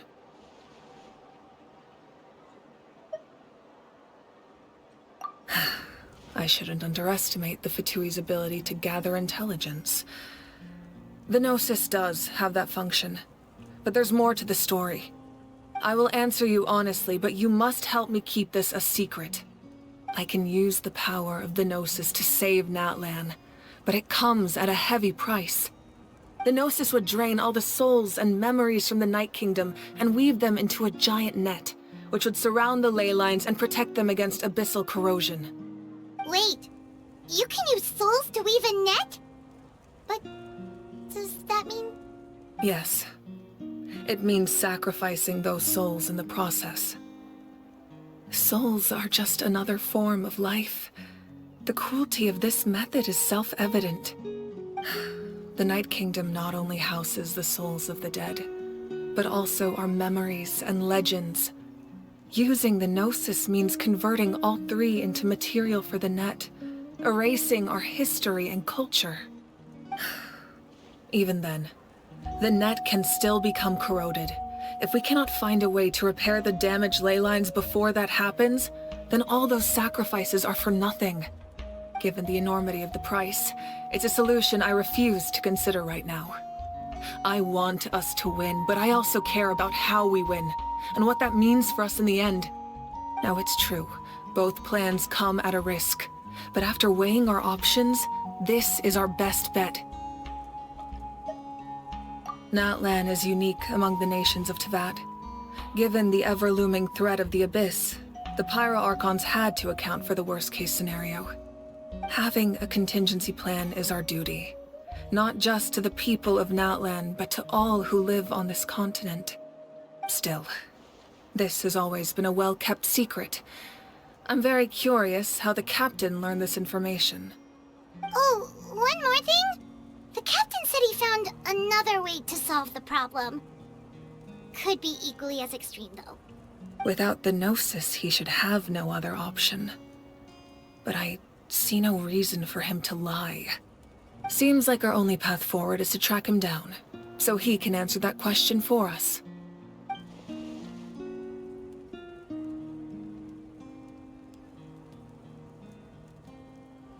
Judging by your expression, you must have doubted me, even if just for a second.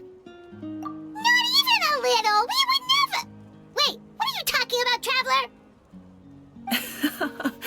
Just as expected. I appreciate your sincerity. Maybe it was out of caution, anxiety, or simple curiosity, but know this. No matter what, our goal remains the same. We both want to save the people of this land. So now that you have your answer, do you still doubt me? You scared, Paimon. You've really got a lot of guts, Traveler. That's a good thing. Oh, and feel free to call me Mawika. It's what all my friends call me, and I like it that way. As for the captain, the intelligence officers we assigned to the Fatui should be back soon. We'll get our answer then. That's great! Sounds like we just have to wait a little longer. Not just yet. Even though the Abyss is attacking several locations at once, I'm confident the warriors stationed in those areas can handle it. Don't worry. I just need to finish coordinating our available manpower, then I'll take a small team to handle the difficult locations. Wait, you're going to fight in person? Didn't you give up your power? That's true. I'm far less powerful than a god in my current state. But don't forget, I was an experienced and powerful warrior before I ever became the Pyro Archon. No matter how you look at it, my duty is on the front lines.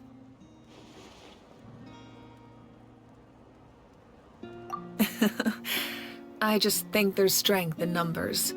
If the people feel emboldened, that's just a bonus. Anyway, even if we respond to these threats in time, it's not a permanent solution in the long run. I've considered moving my people to other nations, but given their close connection to the Night Kingdom, a forced evacuation would have devastating consequences.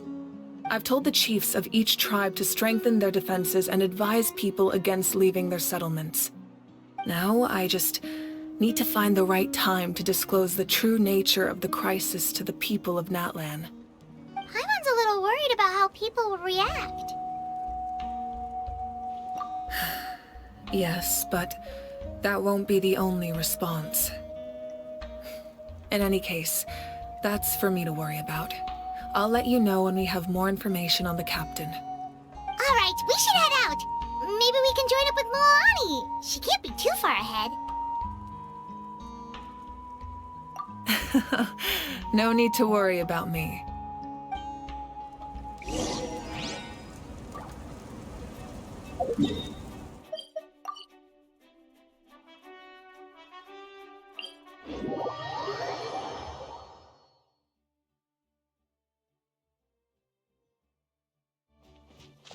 Bring it!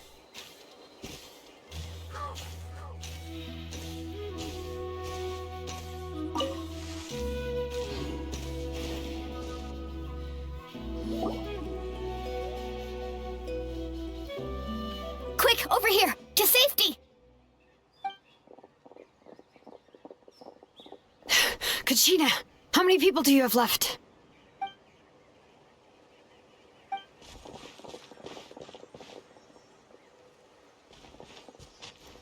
What's the situation?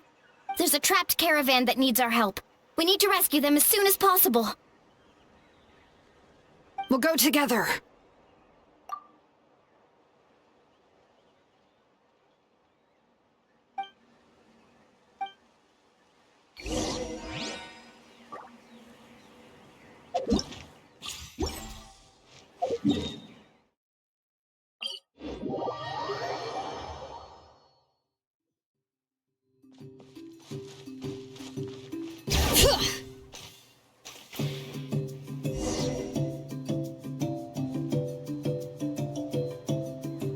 Stay safe. We've got this. Disappear! Right here! Bring it! Hear the echoes of the valley! Woohoo! Amazing!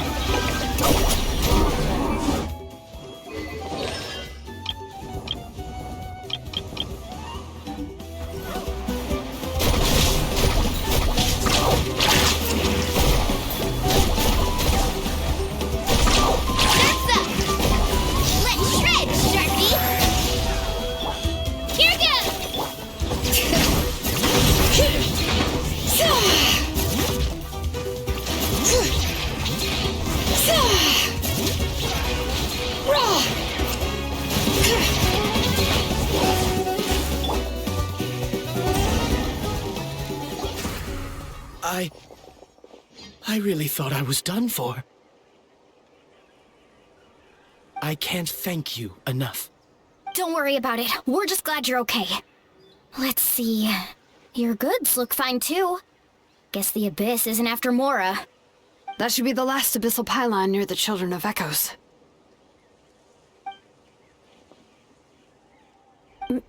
By the way, where's Lolly? I thought she would come with you. The Masters of the Night Wind also got attacked, so she went back to help her tribe. She said we can deal with the ancient name later. That makes sense. The attacks are more urgent. Alright, this isn't a good place to talk. Let's head back to the tribe.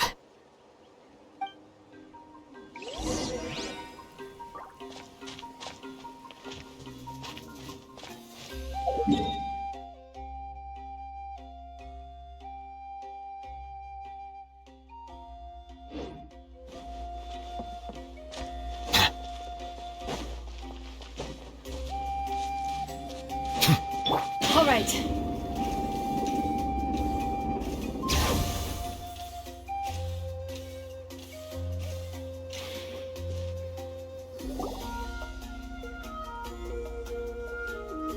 Looks like a few people were hurt after all. Oh, I should have got here sooner. The Abyss threw a lot at us at once. I rushed out as soon as I heard the alarm, and there were already so many monsters.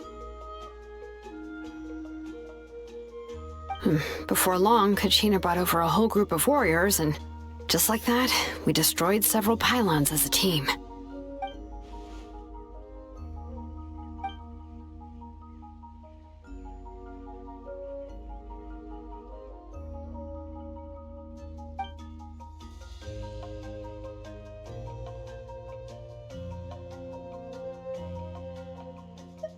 You mean the situation in the Night Kingdom, right? Yeah, I feel the same way. We've managed to keep it a secret all this time, but more and more people are realizing something's wrong. It's impossible not to feel anxious when things are getting worse by the second, and all we can do is wait. That just means we need to buy the Pyro Archon more time. Keep pushing, everyone. Every battle is worth something. You really are an eternal optimist, Mualani. You always find a way to cheer people up. Why, thank you. I guess it's one of my better qualities.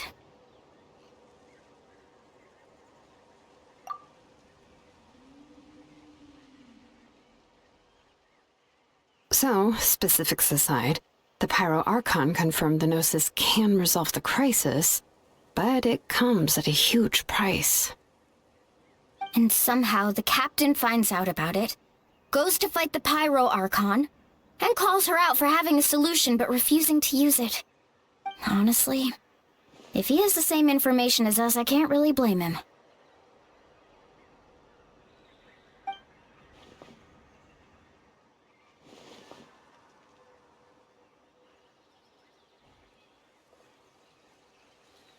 We talked to Moika before we left the stadium.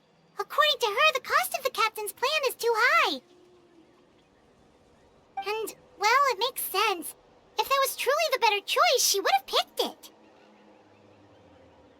Yeah, I trust the Pyro Archon. When I was upset about Kachina's disappearance, she was really sincere and patient with me. Plus, she burned down all those precious mementos for Kachina. She's already proven how much she values even a single person's life. When it comes to Natlan's survival, there's no way she would hold back. I agree. Maybe the captain weighed the costs and came to his own conclusion, but I'm sure we have different priorities. Life is important, but so are history and memory. As the Archon, she can't tell us everything, but it seems like she wasn't holding anything back this time. The next question is, if the captain found a new way to save Natlan, how come the Pyro Archon has never heard of it?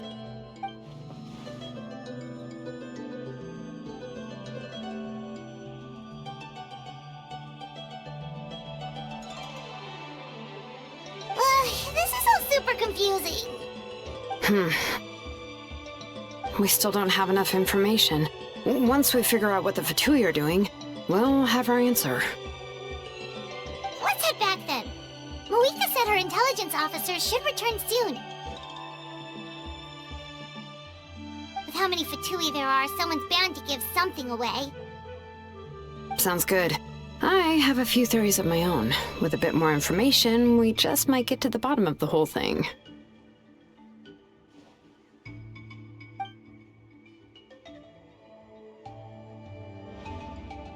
I was just about to ask. Count me in.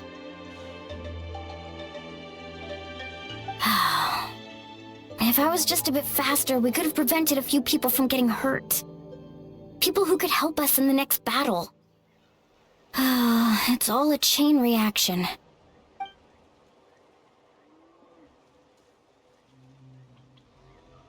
Register? Nah. I'll just follow you around. You know, go where you go, do what you do.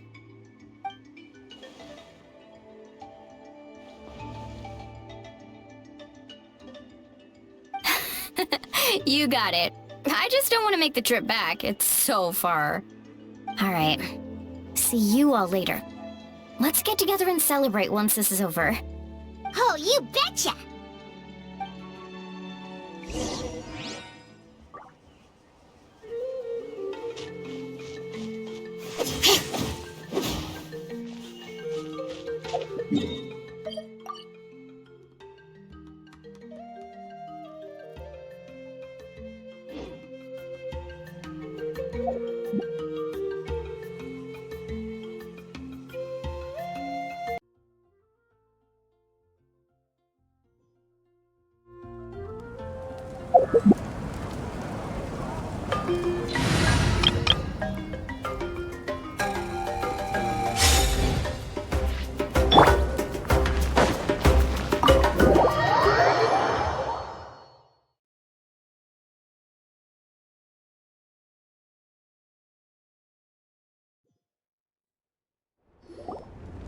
Moika! Oh, Chaska and Koichi are here!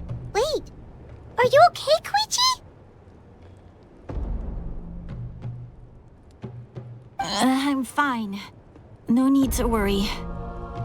They ran into the Fatui while out on a mission and decided to follow them. The Fatui? Calm down and let me explain. Here's what happened.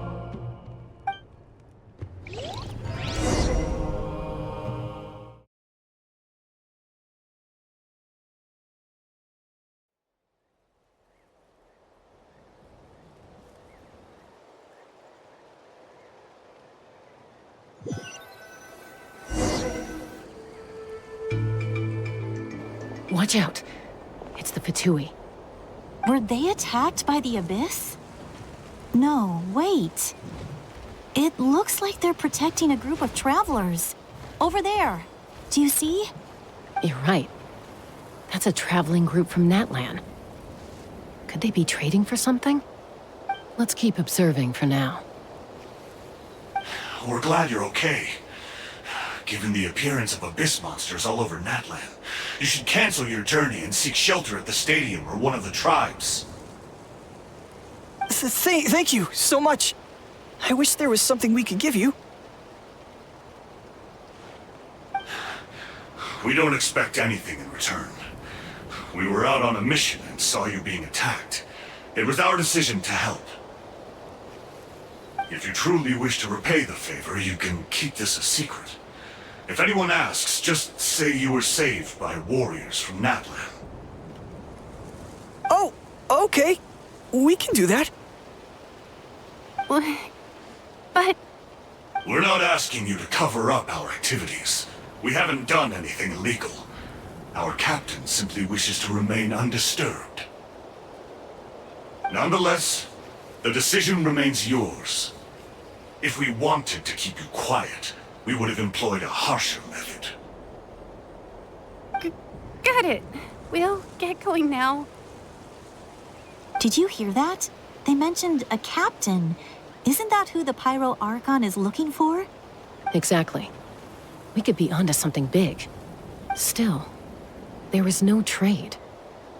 They were just helping people in need. I didn't sense an ulterior motive. I didn't believe the captain when he said he wanted to save Natlan.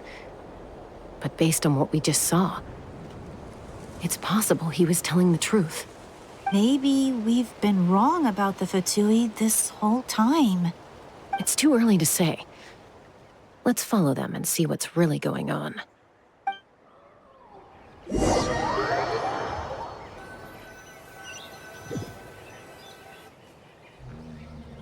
So this is where they were headed. Looks tricky. It's heavily guarded on all sides.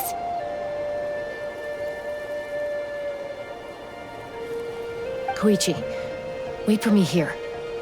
I'll go in and check it out. Oh, no you don't. How are you planning to get through all the guards? Look, I can use this terrain to my advantage.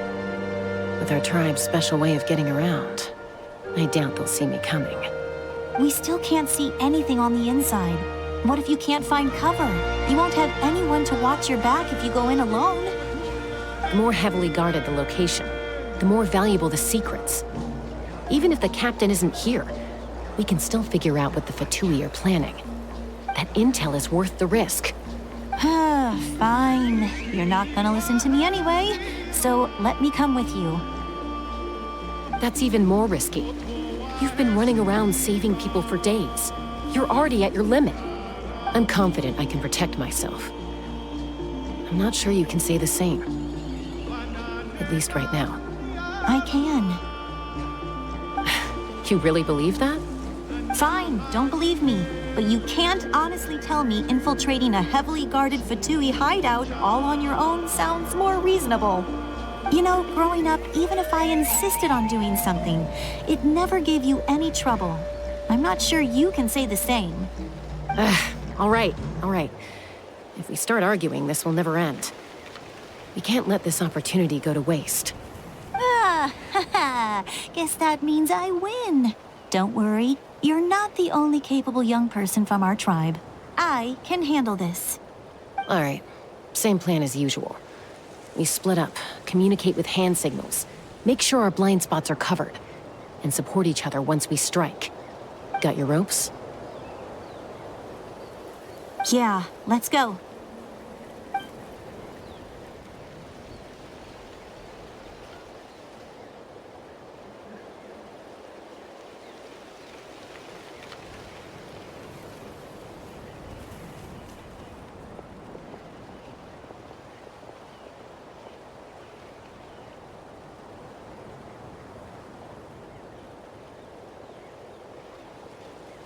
The Fatui have eyes all over this place.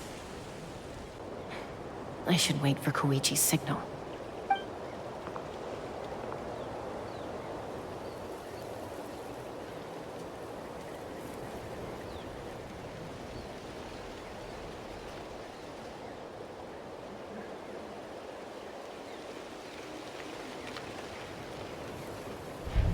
Now.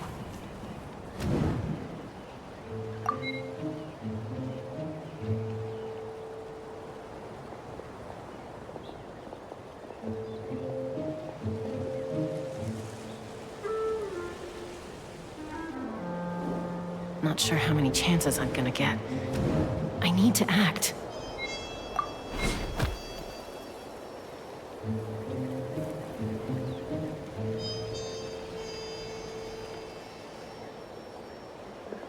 Good. I made it without getting caught. I should get to that platform over there. But it's guarded by the Fatui. Koichi should have line of sight. I'll wait for her signal.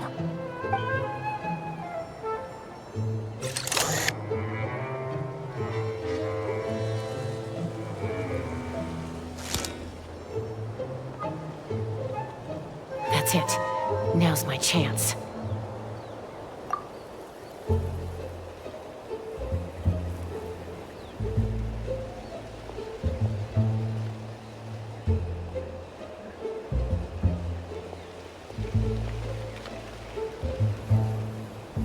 It's no use staying in one place. I should keep moving. Looks like Chaska is helping me by keeping an eye on the Fatui movements. I'll wait for her signal.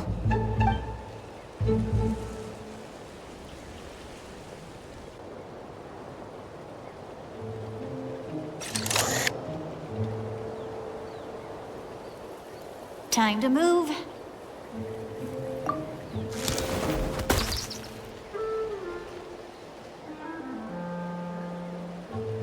Whew! That was close. Almost got caught. Probably can't make it over in one go. I'll wait for my next chance. Now's my chance.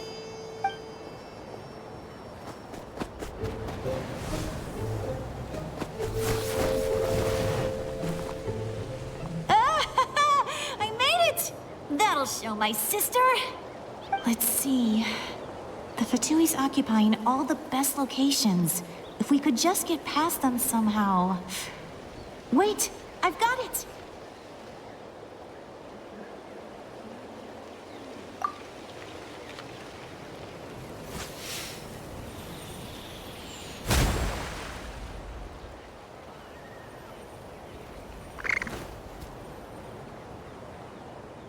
Huh? What's that noise? Did something explode? Oh! It stings! What the heck is that? What do you think you're doing? I could ask you the same thing! Good, they're arguing. Looks like they just needed an excuse. They've probably had enough of this job already. The people on the hill over there left to help their comrades. This is our chance.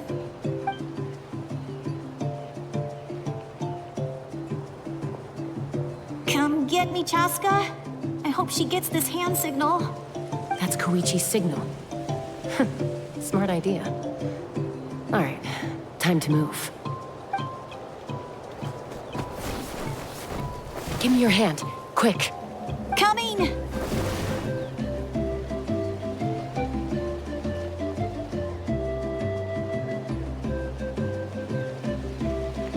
I checked, and this way is completely clear. It should lead us to the deepest part of this place.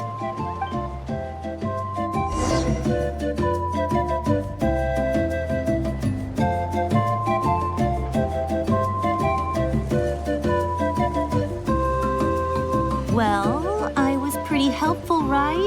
You know, everyone usually jumps at the chance to work with me. Not my own sister, though. No, she avoids me like her life depends on it. I was wrong, Koichi. You've done well. Wait, you're just gonna admit it?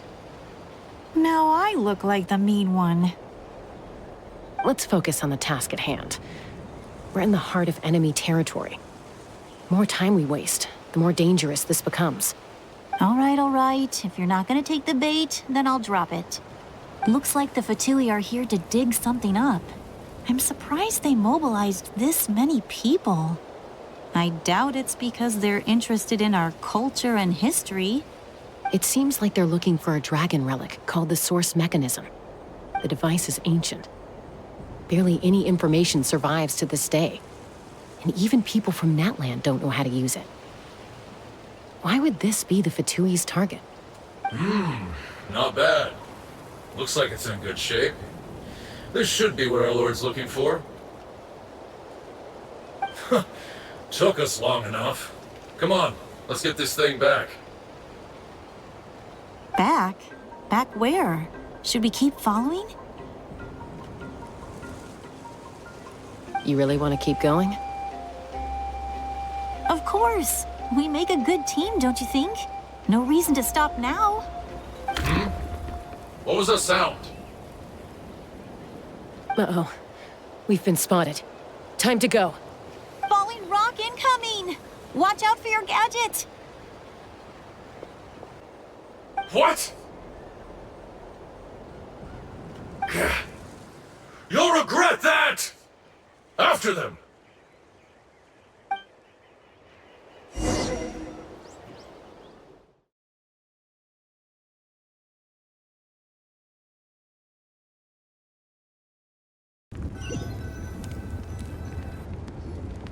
Once we got them off our tail, we went back to observe some more.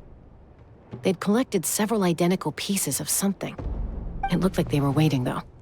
So we decided to come back. So, Koichi got injured trying to get them off your tail? She pushed herself too hard and collapsed on the way back to the stadium. Well, I didn't cause you any trouble while we were fighting, right? So my perfect record remains. You've done very well. I could make a comment on knowing your limits, but it's not my place. I know. I'm already reflecting on my actions. So, our current intel suggests the Fatui is after the Source Mechanism. The device is a complete mystery, even to us. What does the captain want with it? I have no idea. But it's safe to assume the device could serve a similar purpose to the Gnosis. Shilonen, I need you to gather every scholar in Natlan familiar with the secret source. I'll get right on it. Thank you both for your hard work. Koichi, it's time for you to get some rest. Oh, and there are gifts from your patients waiting at the speaker's chamber. I've prepared a small gift of my own as a token of gratitude. I'll send it to your home along with the others. My patience. That's so nice of them. Guess that means I'm doing something right. You don't need to give us anything, Archon. We were just doing our duty for Natlan. I should take Koichi home now. Well, if Koichi doesn't want her favorite Saurus crackers, then... I accept. Thank you, Archon. What am I gonna do with you? There's some for the rest of you as well. They're one of my favorites too, so don't be shy. I'll start investigating the source mechanism right away. If I learn anything, you'll be the first to know. Yummy snacks!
What's next for you two? I'm taking Koichi home. With our parents there to keep an eye on her, I can make sure she actually rests. Hey, it's not like I'm some kind of prisoner. I'll be fine in a day or two. There's no need to go all the way home. That's what you always say. Everything's no big deal until you collapse. What if the Abyss attacks again? You're saying if I let you rest in a hotel, you're not gonna rush out the minute you hear the alarm? I won't. Triple promise I won't. Mm-hmm. Fine. On the off chance something like that were to happen, I might. But I'm a doctor. I have a duty to help people in need, no matter how hard or tiring the work gets.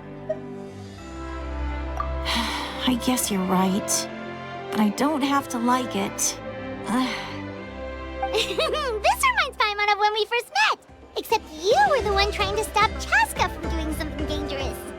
I do the same for anyone trying to put their life in danger. As a doctor, I don't want people to get hurt because of a rash decision. Then try to see things from my perspective. You clearly want to protect your patients. So can't you understand why your own sister would feel the same way about you? The two of you are the same, you know? I disagree.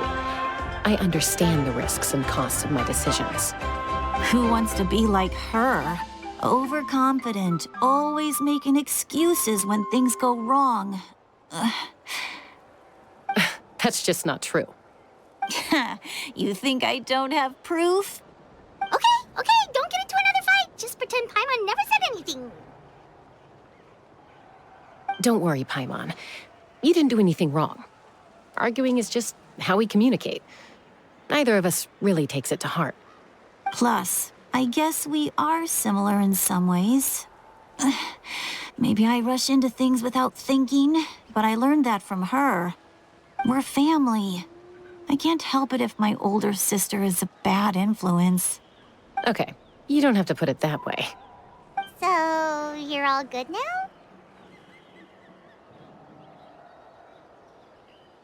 Neither of us are really the type to back down. so we'll always have our differences. But still, we get along in our own way. Plus, I know you'll wake up one day and realize I was right all along. I just need to wait. Be my guest. Come on, let's get you home. See you later, Traveler in Paimon. I'll be back once everything's settled at home. There's no rush. At least grab a nice meal with your family. Bye, you two. Take care of yourselves out there.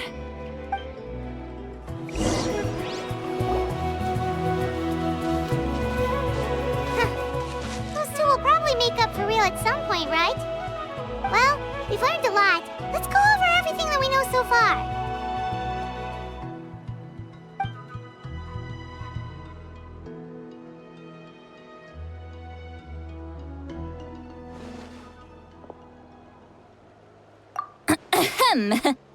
Sorry for popping up out of nowhere. Again. Why do you look so awkward? Oh, is there something you need from us? Okay, I won't beat around the bush. Oh, and I'm sorry for interrupting your rest. I'll treat you to some charcoal grilled steak to make up for it. Awesome! Just give us your orders! Hey, friends don't order each other around. I'm just here to share some news. Remember what we talked about before parting ways? Oh yeah, you mentioned how Auroron has always wanted to save Natlan, and something about his soul being fragmented. Paimon and the Traveler discussed it after you left, and we think Auroron is probably back with the captain. What do you think? I agree with your hypothesis. And just now, I confirmed it myself. Auroron came back. He helped the Masters of the Nightwind defend our camp. What? He came back? I told him to give up whatever he's doing, but he refused. He said they're just one step away from success, so there's no way he can back out now. Apparently, he came back to fulfill his duty to our tribe. When he left, he said it was because he still has a duty to Natlan as a whole. I'm unsurprised you let him go at all. I had to prioritize my tribe. Besides, the situation was intense. I couldn't focus on outside and inside threats at the same time. Plus, he was on guard. He knew I would try to go after him, so he made sure to keep his distance. I kept an eye out for a good opportunity, but it never came. All these years of calling me Granny, and I couldn't do a single thing for him in the end. Don't say that! Your tribe all raised him together, right? That couldn't have been easy. You're right. Seeing him come back reminded me of when he was little. Running around the tribe, dropping by random houses right and left. He's not only a child of the Masters of the Nightwind, but a child of Natlan. It's only natural for a child to want to do something for their family. Besides, Auroron is my apprentice. He might have a few tricks up his sleeve, but I guarantee I know every single one. Wait, what are you saying? Look. Remember how I said Auroron's soul is fragmented? This is the talisman I created to keep it stable. And this gem is what makes the talisman work. It just so happens that Auroron is due for a gem replacement. Since I can't get close to him, I put the new gem in a supply bag and asked Aoife to bring it to him. You guys know Aoife, right? No? Well, he's a pretty famous vet around these parts. He's always bringing me all sorts of things, and he happens to be very good friends with Auroron. Aoife doesn't know what's going on, so he agreed, no questions asked. Auroron would find the gem as soon as he opened the bag. He knows how important it is, so I knew he would make the switch. He probably suspected that I tampered with it. But here's the catch. The trick is on the bag. The moment he touched it, a portion of his memories were copied onto the old gem, which he no longer needed. That's amazing. You can do something like that? Most people can't, but I can. That trick he used to bring you to the Night Kingdom isn't anything special, by the way. My technique is much more subtle. He won't notice anything. So in other words, we have a whole backup of Auroron's memories in this gem. The kid thinks he can take me on? Like I wasn't the one who taught him everything he knows? That's amazing, Seat Lolly. Let's take a look right away. Once we get to the bottom of this, we can finally track him down. I know he thinks of me as his grandma, but do you think he'll get mad at me for this? You can be honest. Huh, that's a tough question. Paimon doesn't have a grandma, so she's not the best person to ask.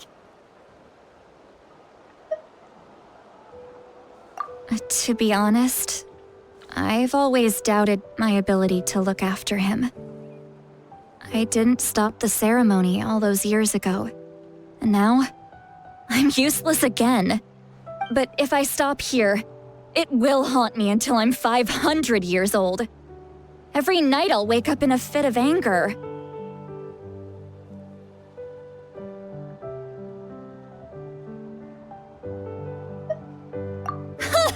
I don't scare that easy.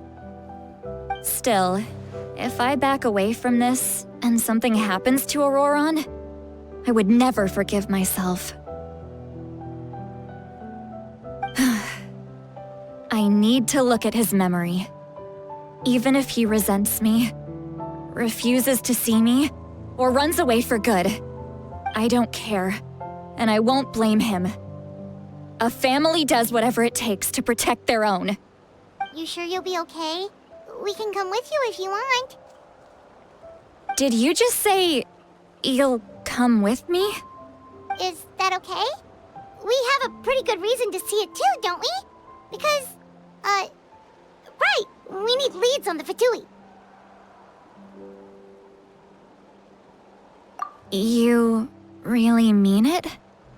Fine, you can come.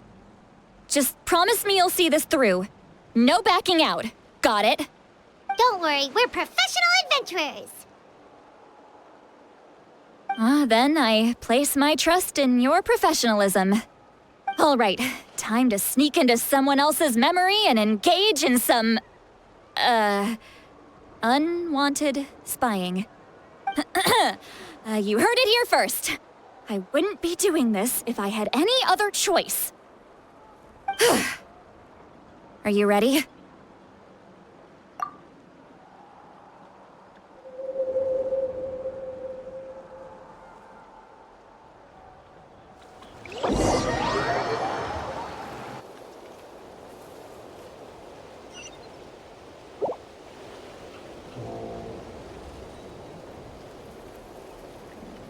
Look how good you're doing. You'll grow into nice big radishes in the future. And you? Aoife says you're taking up too much space, but I think you're a good tree. What do you think? Hey! How's it going, Auroron? Good. How are you, Uncle Okanbi? Can't complain. What you up to? Naming your vegetables again? No, just some idle conversation. Sounds fascinating. What did they say? They told me you were coming and that you would take some produce with you. Only if you're offering. By the way, I ran into Aoife yesterday.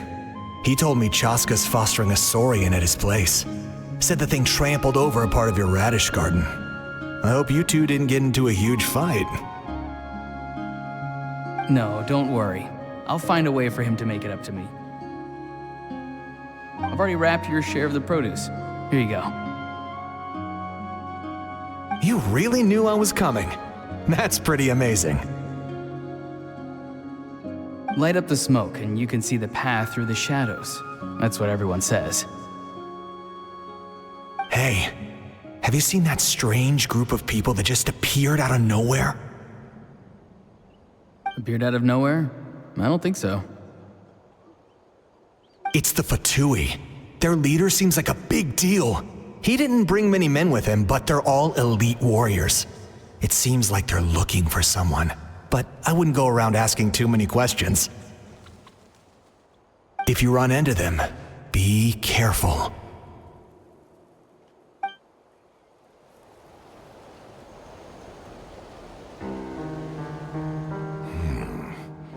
You're from the Masters of the Nightwind, are you not? Why do you live here alone? I enjoy living by myself out in the wild. I guess you're from the Fatui, one everyone's calling a big deal. Not an inaccurate description. I'm looking for someone who may be known to you. Citlali is her name. Granny? What does an Outlander want with her? I've heard the name. You have business with her?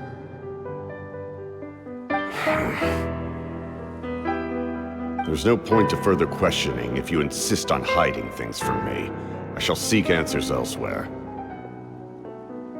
Oh, he could tell I was lying and now he's leaving? He gave up just like that? Hey! At least tell me why you're looking for Citlali. It's none of your concern. I have my own means of tracking her down. Why are the Fatui looking for her? What does she have to do with them? I can't just let them go like this. I have to figure out what they're planning.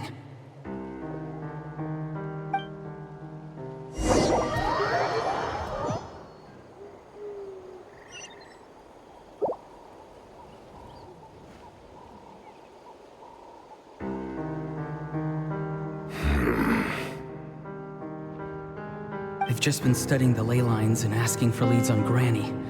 I can definitely rule out some sort of invasion. The situation has seen no true improvement. The Pyro Archon did not fulfill her promise. My lord!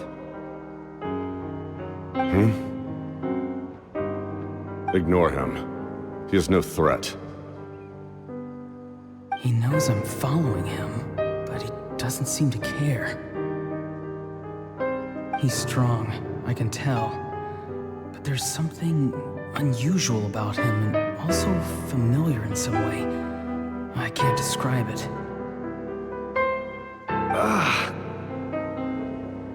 What is it? My lord, I feel dizzy. A ley line disturbance. Certain presences have been forced to wander outside their rightful realm.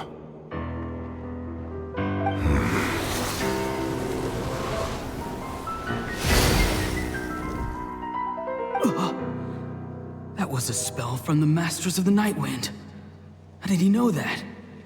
Is he sending those escaped souls back into the ley lines? How did he do that so easily?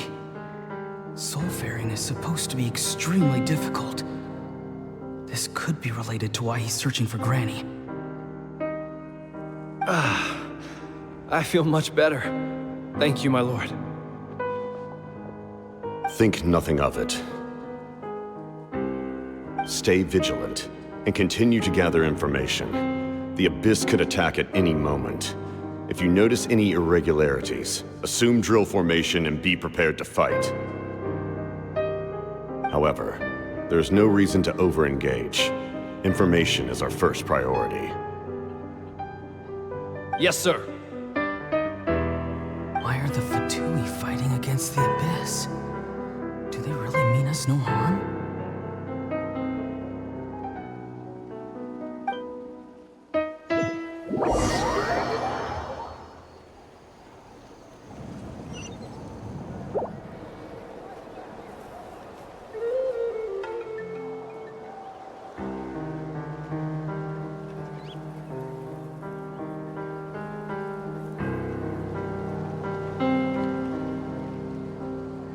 I've been following him this whole time and still they ignore me?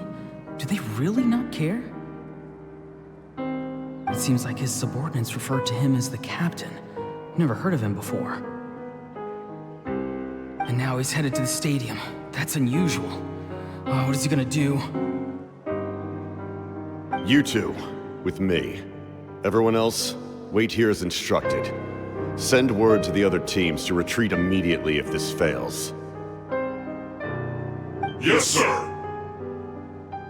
He's going inside? But the Pyro Archon is in there. What does he want with her? Forgive me, my lord. Allow me to check one more time. Do you truly wish to do this?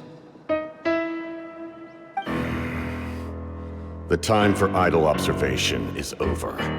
It now falls on me to act. This nation is out of time. Yes, sir.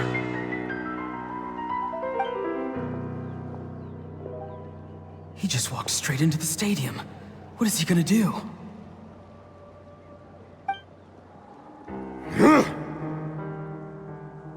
They're both incredibly strong. How long will they have to fight until someone comes out on top?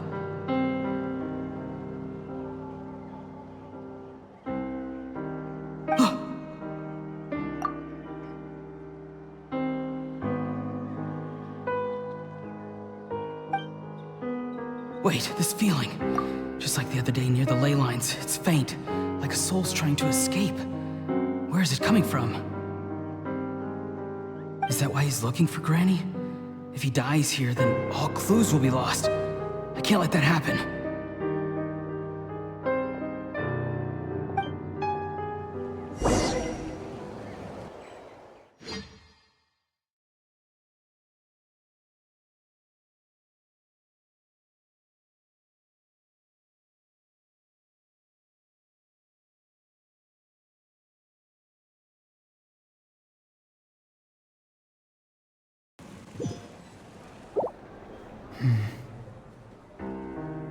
As for you, I must confess, I did not expect that little trick of yours to save the day.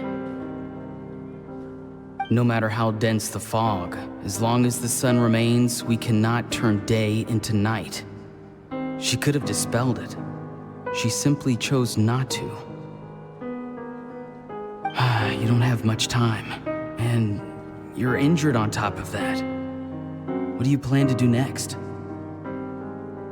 I'm beginning to see just how useful you may turn out to be. You heard something from here, didn't you?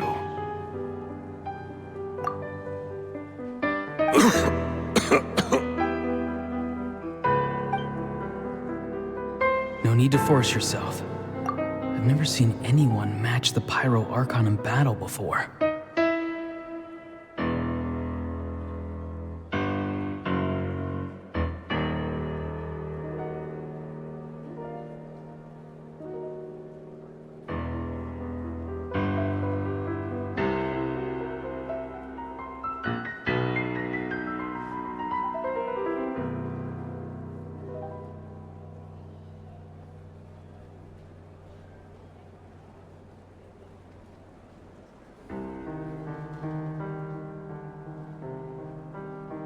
I didn't expect you to intervene at such a critical moment.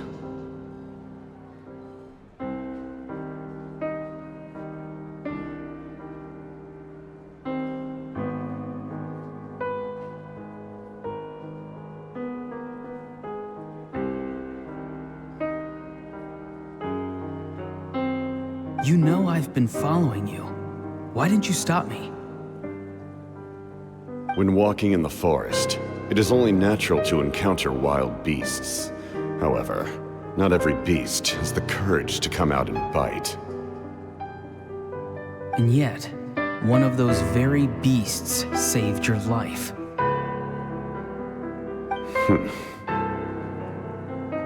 Then speak.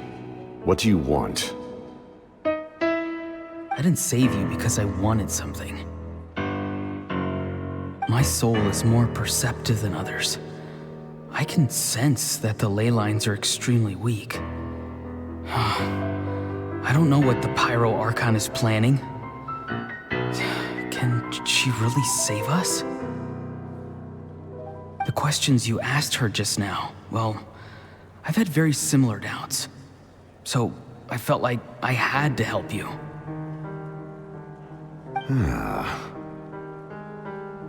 So, you can tell the truth. That was quite a reckless decision to make. I'm not sure you realize that. There's no turning back for me now. What I did back there is going to get me in a lot of trouble. You attacked the Pyro Archon in broad daylight, and I used my spell to save you. A single glance was likely all it took for her to recognize my tribe.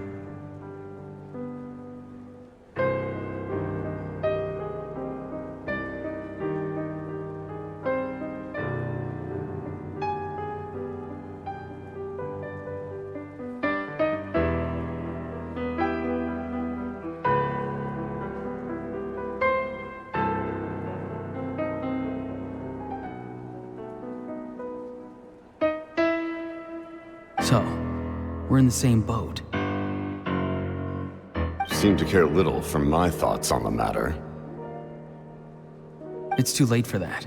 Start from the beginning. Why are you looking for Citlali? Do you know her?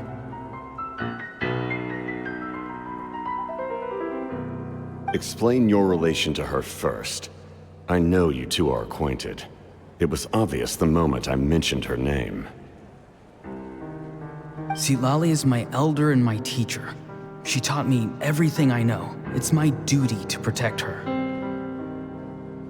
If you truly wish to protect her, you should have let me perish at the Pyro Archon's hand. Yet, you chose otherwise. Do I really need to tell you what that means?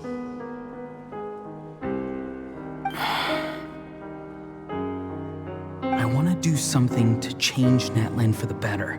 Something I can accomplish with my own two hands.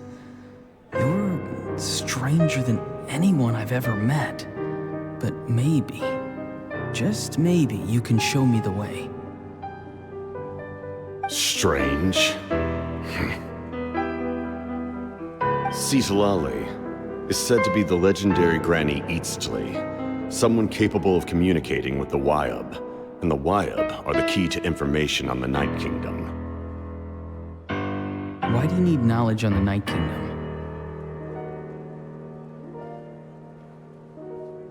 That is not something you need to know.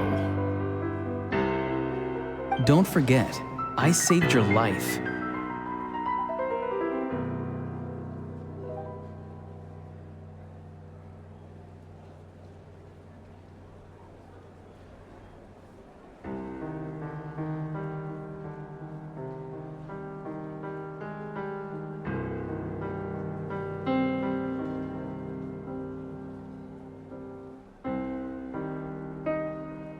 Do you not believe the Fatui capable of betraying a debt?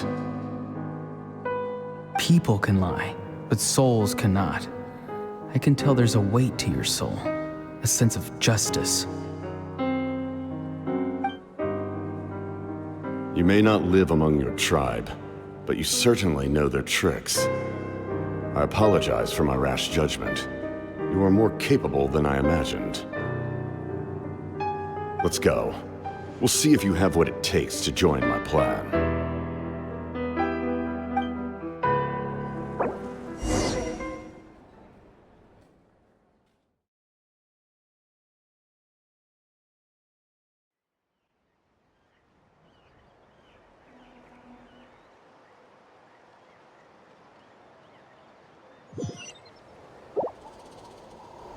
I see. Interesting approach. Worth trying, I think. Rather than weaving a net to protect the ley lines, this method would address the root problem by reconstructing the ley lines themselves.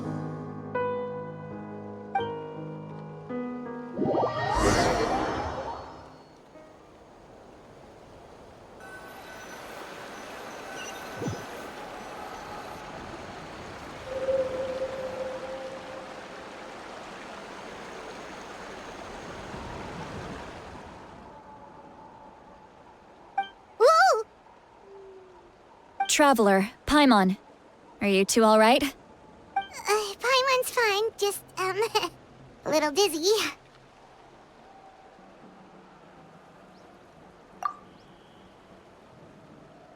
Of course. I'm just... Oh, I'm so mad at him.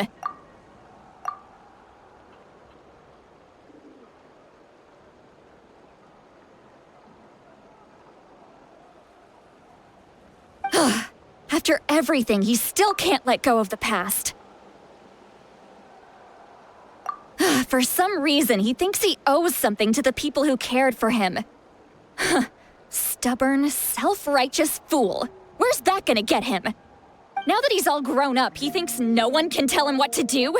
He thinks he can just run away whenever he wants. I'll show him. If he tries to run one more time, he's got another thing coming. Maybe stubbornness runs in the family. Like grandmother, like grandson, as they say. Is that supposed to be a compliment? Huh, that kid's got nothing on me. Anyway, back to what we just saw.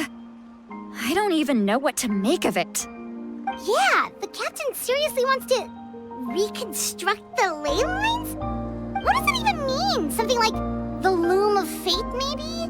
But how does that help with the abyss? The loom of fate? Oh, it's kind of hard to explain. Basically, it's a device from Conrio that has unbelievable power. Anyway, if he really wants to manipulate the ley lines, everyone in Natlan will be affected. Oh, this is big.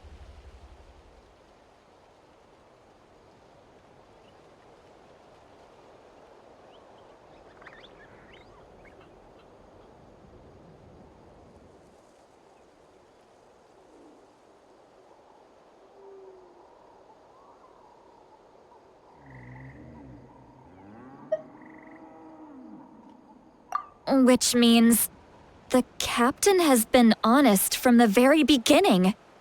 Auroron's memory proves that. Why is he so obsessed with saving Natlan? Oh, we've got to tell Moika about this right away. Yes, she needs to know about this. Now.